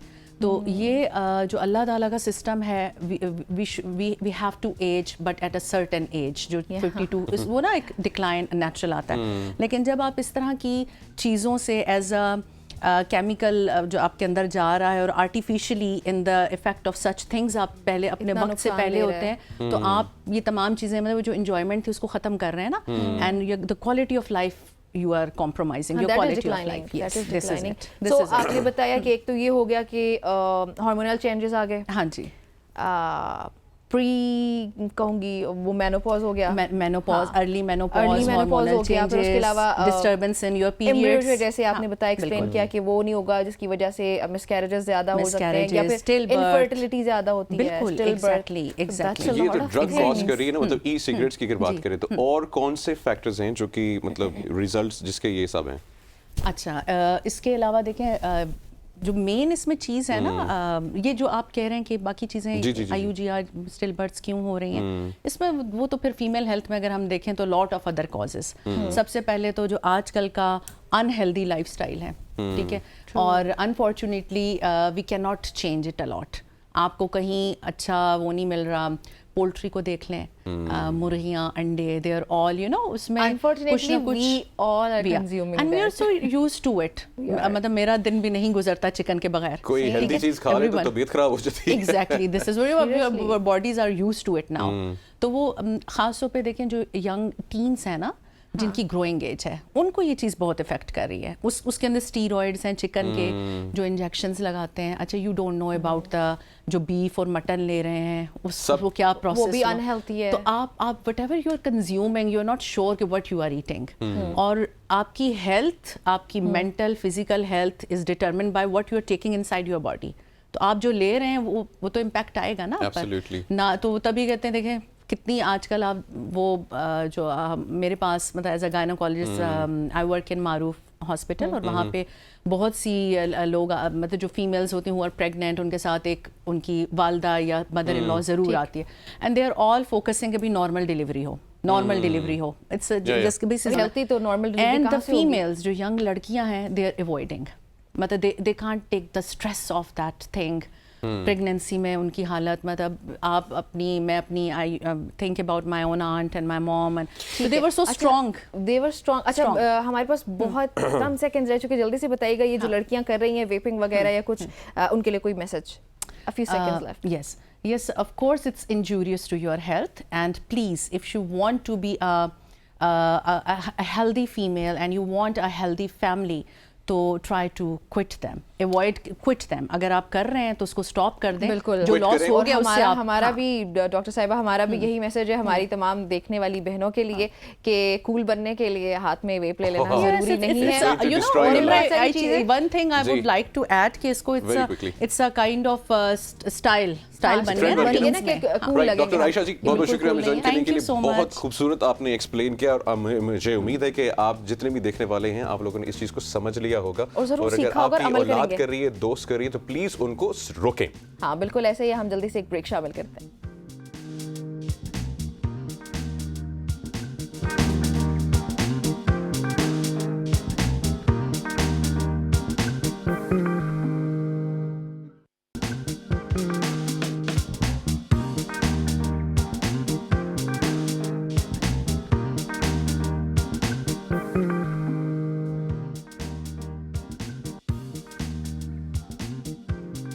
वेलकम बैक जी ख़वातीन व हज़रात, एक बार फिर आप सबको खुशामदीद कहते हैं सुबह की सोच में। ख़वातीन व हज़रात, पाकिस्तान में बहुत सारा टैलेंट है, और पाकिस्तान में हर साल जो है हज़ारों अफराद जो है शादी के बंधन में भी जो है जुड़ते हैं, और पाकिस्तान शादियों में एक बात का मसला दरपेश रहता है, वो क्या है?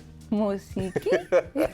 मौसीकी का मैंने तुक्का लगाया क्योंकि मुझे पता है अभी हम मौसीकी की बात करने जा रहे हैं, क्योंकि वैसे नाज़रीन जो मेरा अंदाज़ा है, मुनीब आपने जो सवाल पूछा, मौसीकी मसला है क्योंकि पाकिस्तान के अपने बनाए गए शादियों के गीत काफ़ी कम है ही नहीं। मुझे ये लगा, ये लॉजिक लग रही है, लेकिन जनाब अब ऐसा नहीं है, क्योंकि हाल ही में लॉन्च होने वाला कोक स्टूडियो का एक शानदार गाना काफ़ी मकबूल हो रहा है, जो कि मैं खुद भी personally I am listening to that song. हाँ आई एम, और इस गाने का थीम भी शादी से मुतालिक है, तो हमारे लिए एक अच्छी बात है। अब शादी पे ये गाना ज़रूर बजना चाहिए, और गाने को साबरी सिस्टर्स और शहरोज अहमद ने गाया है, और गाने का नाम है जी मगरों ला। आई होप मैं गलत नहीं प्रोनाउंस कर रही। और थोड़ा सा जरा गाना सुनते हैं, हम भी सुनते हैं, आपको भी सुनाते हैं फिर जो है, और आप शहरोज से आपको मिलवाते हैं। गाना सुनते हैं जी। शहरोज जो हैं हमारे साथ मौजूद हैं। शहरोज, अस्सलाम वालेकुम, वेरी गुड मॉर्निंग। वालेकुम अस्सलाम, good morning to you too, कैसे हैं आप? All well, all well. मैं जो सिर्फ ये आपका इतना अच्छा गाना सुन के हमारी सुबह की सोच मजीद अच्छी हो चुकी है। अच्छा, टाइटल के बारे में पूछूंगा, मगरों ला। सो ये इंस्पिरेशन क्या थी मगरों ला? What does it mean? ये भाईजान, ये कुछ ऐसा था कि जब जुल्फी भाई के साथ मिलके गाना लिखना शुरू किया था ना, तो we were looking for a sort of thematic anthem जो कि एक शादी पे चल सकता है। और शादी पे ज्यादातर होता ही है कि नाच गाना और सेलिब्रेट, और सेलिब्रेशन का सबसे जो बेहतरीन स्टेट होता है आपके लिए एज अ पर्सन, वो ये होता है कि आप पहली जो भी बातें वो सब भूल मगरों ला के जो है आप अपनी जो भी चीज है उसके अंदर आओ, ताकि आप पूरे खुले दिल से आओ। अच्छा, वैसे ये just to add into this, शादी का बंधन बड़ा जो पाकिस्तान के अंदर जो है ना, उसको आगे क्वेश्चन मार्क भी लगाया जाता है, यू नो, कि शादी खा के, वो जो एक कहते हैं ना लड्डू, हाँ, शादी का खा के भी पछताना है और ना खाने वाला भी पछताए, तो इन्हें मगरों लाओ। मगरों लाओ, that's actually a good point, है ना। और शहरोज, आप अपना एक्सपीरियंस भी बताएं, हमारे साथ शेयर करें, ये गाना गाने का आपका एक्सपीरियंस कैसा रहा, और अब जब इतना सुपर हिट गाना है आपका, हर कोई सुन रहा है समेत हमारे, तो आपको कैसा फील होता है? अच्छा, वैसे मैं एक बात बताऊं, गाने के रिलीज होने के बाद की का जो एक्सपीरियंस है ना, दैट्स टोटली डिफरेंट फ्रॉम जब उसको बनाया जा रहा था और जब उसका शूट हो रहा था। प्री प्रोडक्शन तो जब इस गाने को लिखना शुरू किया था और जब इसकी वीडियो शूट हो रही थी, those were just wonderful days, क्योंकि तब गाना सिर्फ हमारा था और उस वक्त हम लोग ही आपस में सुनते थे और उस पर काम करते थे। Once now that it's out, अब वो एक डिफरेंट ही दुनिया है, अब लोगों का हो गया वो गाना। ये जुल्फी भाई मुझे यही कहते थे कि ये रिलीज हो जाएगा तो then it's for the people, it's no longer our own. तो ये लोगों का फीडबैक सुनना और उनकी खुशी देखना, इट्स वेरी हार्टनिंग। और बहुत मजा आया था। और मोस्ट इम्पोर्टेंटली कोक स्टूडियो में फीचर होना, शरोज, कोक स्टूडियो में फीचर होना, इट्स अ लेगेसी, मतलब इट्स प्रोड्यूसिंग टैलेंट। बहुत जबरदस्त ट्रैक्स प्रोड्यूस कर रहा है। सिंगल ट्रैक्स इतने अच्छे प्रोड्यूस नहीं हो रहे जो सिंगर्स गा रहे हैं, लेकिन कोक स्टूडियो की प्रोडक्शन के अंदर फीचर होना और इतना जबरदस्त ट्रैक जो है प्रोड्यूस करना, उसके बारे में बताओ। अच्छा, कोक स्टूडियो की लेगेसी और उसका जो नाम है, all of that is a well deserved position for Coke Studio। लेकिन मेरे लिए Coke Studio की जो सबसे बड़ी बात मेरे लिए थी वो ये थी कि उन्होंने जो कम्युनिटी बनाई हुई है आर्टिस्ट के लिए और जो आपस में प्यार मोहब्बत से काम करते हैं, even for new commerce like me, वो ऐसा लग रहा था कि मैं नए लोगों के साथ काम नहीं कर रहा। So working with them was so comfortable and such a fun process। That was my main takeaway Coke Studio के साथ काम करने का। तो how did you land in Coke studio में, वो सफर भी जानना चाहता हूँ। वो मेरा ना एक ट्रैक उस वक्त आई थिंक तकरीबन 3-4 साल पहले की बात है, एक ट्रैक आया था फितूर के नाम से। तो वो कहीं जुल्फी भाई को किसी ने सुनाया था, एंड देन जुल्फी भाई called me over for some McDonald's का कोई उन्होंने जिंगल करना था उस वक्त। तो वहां से मेरा कांटेक्ट बना था, एंड देन इस सीजन में उन्होंने बस सोचा होगा कि यार इसको भी डालते हैं। को लेके आओ। I was God, एनु मगरों लाओ जरा कोक स्टूडियो च पाओ। मगरों ला गया। और शहरोज ये जो मगरों ला है ना, ये बहुत ज्यादा डिफरेंट ट्रैक है। वैसे कोक स्टूडियो का जैसे मुनीब ने कहा कि ये जो ट्रैक्स रिलीज करते हैं वो डिफरेंट होते हैं, लेकिन ये भी बहुत डिफरेंट ट्रैक है। हाउ डू यू थिंक ये डिफरेंट है? लास्ट ईयर वो पसूड़ी आया था। Pasoori, oh my God, super hit है ना। और अब मगरोला। अच्छा, आई थिंक कोक स्टूडियो का मकसद भी in a sense both visually and from an audio point of view यही है कि गाने तो अच्छे देने हैं, क्वालिटी भी देनी है हर चीज के लिहाज से, बट कुछ ना कुछ नया करते रहना है। एग्जैक्टली। तो हम लोग एसेंशियली अब देखें थीम्स वही होते हैं गानों के कि हमने प्यार मोहब्बत की बात करनी है, लेकिन प्यार मोहब्बत की बात इससे पिछला जो गाना था, जी बिल्कुल, वो 2 AM के अंदर जैसे पिछला गाना था कोक स्टूडियो का, उसमें बिल्कुल ही प्यार मोहब्बत की बात एक फर्क एंगल से थी। इसमें भी वही थीम है, बट वो एक कम्प्लीटली डिफरेंट एंगल से बात हो रही है। सो आई थिंक ये जुल्फी भाई हैं जो ढूंढते रहते हैं मुख्तलिफ एंगल्स के, बात को हमने करनी किस तरह से कि वो फ्रेश भी लगे और उसका मजा भी आए ऑडियंस को। That's absolutely। अच्छा शरोज, आपके अपने कितने सिंगल ट्रैक्स जो हैं इस वक्त रिलीज हो चुके हैं? अभी आपने एक फितूर का जिक्र किया, जिसकी जो जरिया बना आपका जो है कोक स्टूडियो में, और टैलेंट जो है जरिया कोक स्टूडियो फितूर बना आपका मगरों ला वाला। सो इसके अलावा जो है अपने करियर के बारे में बताएं, अपने आगाज के बारे में बताएं। How did you get into singing? मैं सर बेसिकली जब यूनिवर्सिटी में था उस वक्त से मैं शुरू हुआ हूँ। आई थिंक मैं ओरिजिनल्स अपने 3rd-4th ईयर में बनाना शुरू किए थे, 2nd ईयर में। तो I been at it since then, तकरीबन कोई अब 4-5 साल हो गए हैं। लेकिन उसमें सीरियसली एक जो होता है ना कि आप फुली फोकस होके एक कदम रखते हो एक चीज के अंदर, हाँ. उस बात को आई थिंक 2-3 साल हो गए हैं, 3 साल हो गए। अच्छा, तो आई हैव अबाउट से 9 or 10 सॉन्ग्स अभी तक अपने डिस्कोग्राफी के अंदर, और इंशाल्लाह आगे भी प्लान है। हाँ, मैं आगे का प्लान ही पूछने लगी थी, वो क्या प्लान है? आगे का प्लान फिलहाल तो ये है कि अभी मगरों ला को जो है वो, अब देखिए वो कोक स्टूडियो का अभी कल बल्कि ना 4था ट्रैक रिलीज हुआ है। तो I was at the screening event, वो मेरे अपने दोस्त का ही है, आई लव दैट ट्रैक। ठीक। तो उसके इवेंट के ऊपर ना मेरी वो टीम से डिस्कशन हो रही थी इस बारे में कि आगे के क्या प्लान्स हैं। तो ये वो बता रहे थे कि अभी इस ट्रैक का जो काम है वो शुरू हुआ है अभी। इसके जो डांस चैलेंजेस और नहीं not at all with this song, तो बिल्कुल भी नहीं। अभी कोक स्टूडियो के आगे अच्छा, वैसे मैं दोबारा से पूछूंगी, ला का मीनिंग मुझे समझ आ रहा है, पंजाबी में उतार देना। व्हाट डज मगरों मीन? आई नो कि कुछ मतलब मगरों अपने से उतार दो, like shoulders, if I can understand it properly, like shoulders. Shehroz से कहते, एक्सप्लेन करें। मगर जो होता है ना वो आप कहते हैं अपने बैक को। ओके, बैक को, शोल्डर्स थोड़ा, हाँ मुझे आइडिया हो रहा था। इसके मगर Smart. हाँ, मतलब इसके मगर ना घुमा करो, कि इसके पीछे पीछे ना घुमा करो। तो मगरों ला का मतलब ये अपने पीछे से उतार दो, जो चीजें कैरी कर रहे हो, जो भी कुछ मतलब the burden that you're having up on your shoulder. Yes. Okay. Yes, the burden is right. Got it. अभी शहरोज, एक पाकिस्तान का सोसाइटी ऐसे बिल्डअप हुई हुई है कि आपके पास टैलेंट होता है, लेकिन हमारे जो फैमिलीज हैं वो कहती नहीं पुत्र तू इंजीनियर बनना है, नहीं पुत्र तू डॉक्टर बनना है। सो आपने जब कहा घर पे नहीं, आई वांट टू सिंग मगरों ला, तो उस वक्त क्या सिचुएशन थी? सपोर्ट थी या इट्स लाइक नहीं बेटा तू गाने ना गा, तू डॉक्टर ही बन? नहीं, ऐसा अल्हम्दुलिल्लाह कभी मुझे नहीं हुआ है। एक्चुअली इन अ सेंस ना ऑपोजिट हुआ है कि जब कभी मेरा दिल नहीं कर रहा होता था ना कि यार ये मेरा दिल नहीं कर रहा फिलहाल ये काम करने का, तो मेरे पेरेंट्स मुझे सबसे ज्यादा कहते थे कि यार इतना ज्यादा कुछ किया और बहुत मजा आ रहा है। तो और सबसे ज्यादा खुशी भी उन्हीं को ही है। लाइक फॉर एग्जांपल मैं एक छोटा सा एक वाकया बताता हूँ। जो रिलीज वाले दिन मेरी फैमिली सारी आई हुई थी, हमारी तरफ स्क्रीनिंग हुई थी। तो आई थिंक जितना भी मैंने काम किया अभी तक 3-4 साल में, उसका मुझे एक क्लाइमैक्स अपने वो रिश्तेदारों के, अपनी फैमिली के शक्लों के ऊपर उस दिन नजर आया है कि यार वो जितना खुश थे और जितना वो प्यार दे रहे थे उस चीज के ऊपर, मेरी वो चीज थी। Very nice. फुप्पो भी खुश थी आपकी?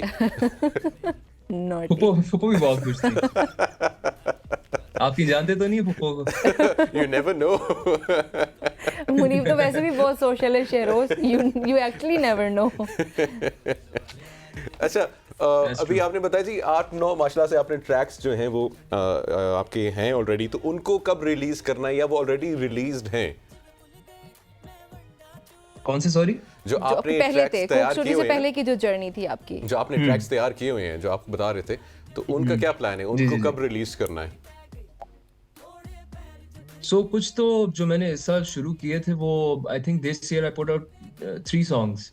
ओके। और वो एक तरह से ना लीड अप कर रहे थे इस चीज के, क्योंकि पहले मैं फुल मेरी जर्नी कुछ इस तरह की थी कि शुरू में मेरा म्यूजिक सिर्फ इंग्लिश रैप था। अच्छा। फिर उसके बाद वो उर्दू और पंजाबी आना शुरू हुआ। फिर उसके बाद उसमें सिंगिंग भी आना शुरू हुई। Eminem मेरा फेवरेट आर्टिस्ट, ब्राउन Eminem। हाँ। अच्छा, दैट्स वेरी गुड, क्योंकि पाकिस्तान में आपको इंग्लिश सिंगर्स और वो भी रैपर्स बड़े कम मिलते हैं आपको। अच्छा, सो हमें अगर मिल ही गया है तो मैं चाहूंगा कि ये अपॉर्चुनिटी का जो है फायदा भी उठाएंगे हम लोग। लेकिन और मगरों ला जो ट्रैक है और बहुत ज़बरदस्त ट्रैक है, और हमने जो है आप लोगों को सुनवाया भी था, और बेसिकली निम्रा ने बिल्कुल सही जो है तुक्का लगाया, और लाइक बैक से उतारना है ना, शोल्डर्स वाला। और वैसे भी खवातीन हज़रात अपनी ज़िंदगी में जो है ना मगरों ला पॉलिसी अपनाएं, और वो ये है कि अगर कोई स्ट्रेस है, कोई टेंशन है, कोई परेशानी है, मगरों ला आज के मैंने यही करना है। whenever something wrong is going to be happening या जो भी सीन होगा, I'll just say मगरों ला। ये आपका जो सिग्नेचर मूव भी हो सकता है। कोई परेशानी हो, लाइक क्या हुआ निम्रा, तुम्हारी जिंदगी ठीक चल रही है, बस कुछ परेशानियां, लेकिन मगरों ला। आप किसी दूसरे को भी ये कह सकते हैं। अच्छा शरोज, हम जी क्या कह रहे हैं शरोज? मैंने कहा कॉन्वर्सेशंस में इस्तेमाल भी इसी तरह ही होता है कि यार जस्ट मगरोला छोड़, जस्ट मगरोला। अच्छा, मुझे पंजाबी नहीं आती ना, तो मेरे लिए नया था and I am liking it so far. मैंने शहरों से 2 रिक्वेस्ट करनी, क्योंकि हमें जो है यहाँ पे मिल गई और लाइव है। एक तो मैं रिक्वेस्ट करूंगा सबसे पहले कि कुछ इंग्लिश रैप करके सुनाए, और फिर दूसरी रिक्वेस्ट होगी कि मगरोला जरा लाइव सुना दें जरा। मैं मगरोला ही सुनाऊंगा आपको, क्योंकि अब वो इंग्लिश रैप वाले जो डेज हैं they don't really connect with me anymore. Okay, alright. अब मेरी सारी अब द होल अब सारा थीम ही मगरोला के अंदर वो भी शामिल है, वो इंग्लिश रैप वाला जो इंग्लिश रैप नु मगरोला। ठीक है उसको भी मगरोला कर दिया था। Okay then. तो जी इसकी लाइन शुरू होती है, सुरमा जे अखां ते हत्थां च मेहंदी, मुखड़े ते टोए वेख दिल मेरा सैंटी, अज किते वाल शाल सैट मैं, अज मुंडा चिकना ते डैंडी, टुरना वा अगरां ते मगरां नु छड़ के, गट गट हिल रहे हो चाचू मैं क्या वध के, जिते सोना दिल बोले चलें जी, ओ खिचला वा नाल मैं टैची। That's very nice. That's very nice. That's very nice. ये लिरिक्स के पीछे माइंड क्यों इसके था? दोनों मिलके जुल्फी भाई तो of course the multi talented जो हैं प्रोड्यूसर राइटर हैं, लेकिन ये लिरिक्स आपके भी इसमें कुछ थी इनपुट होता है या क्या? जी मेरा बेसिकली जो मेरा पूरा रैप का वर्स है और जो सिंगिंग पार्ट है वो मेरा ही टास्क था कि मैंने खुद लिखना है। तो हम लोग क्या कहते थे कि मैं जुल्फी भाई की तरफ जाता था एंड देन वी वुड हम लोग फिर एक चीज होती थी, हम उसके ऊपर डिस्कस करते थे कि यार इस बात को हम बेहतर तरीके से किस तरह कर सकते हैं। तो लिरिक राइटिंग वाला जो सारा टाइम था, that was my favourite part of the entire journey. चलें जी, thank you so very much for joining us Shehroz. Thank you so much for joining us. And अभी हमारा क्या है कि हम जो स्क्रीन से मगरोला हो जाए और हम आपको लाइव भी सुनेंगे यहाँ इस्लामाबाद में भी। और आई थिंक अभी बढ़ते हैं जी, इंशाल्लाह ख़वातीन व हज़रात आपसे मुलाकात होगी कल। अपना और अपनों का बहुत सारा ख्याल रखना। मगरोला के साथ ही आज हम जो है वो रुखसत होते हैं। चले जी, इंशाल्लाह कल मुलाकात होगी। और हमेशा आपने एक चीज़ याद रखनी है, बल्कि आज 2, एक मगरोला और दूसरा पाकिस्तान जिंदाबाद।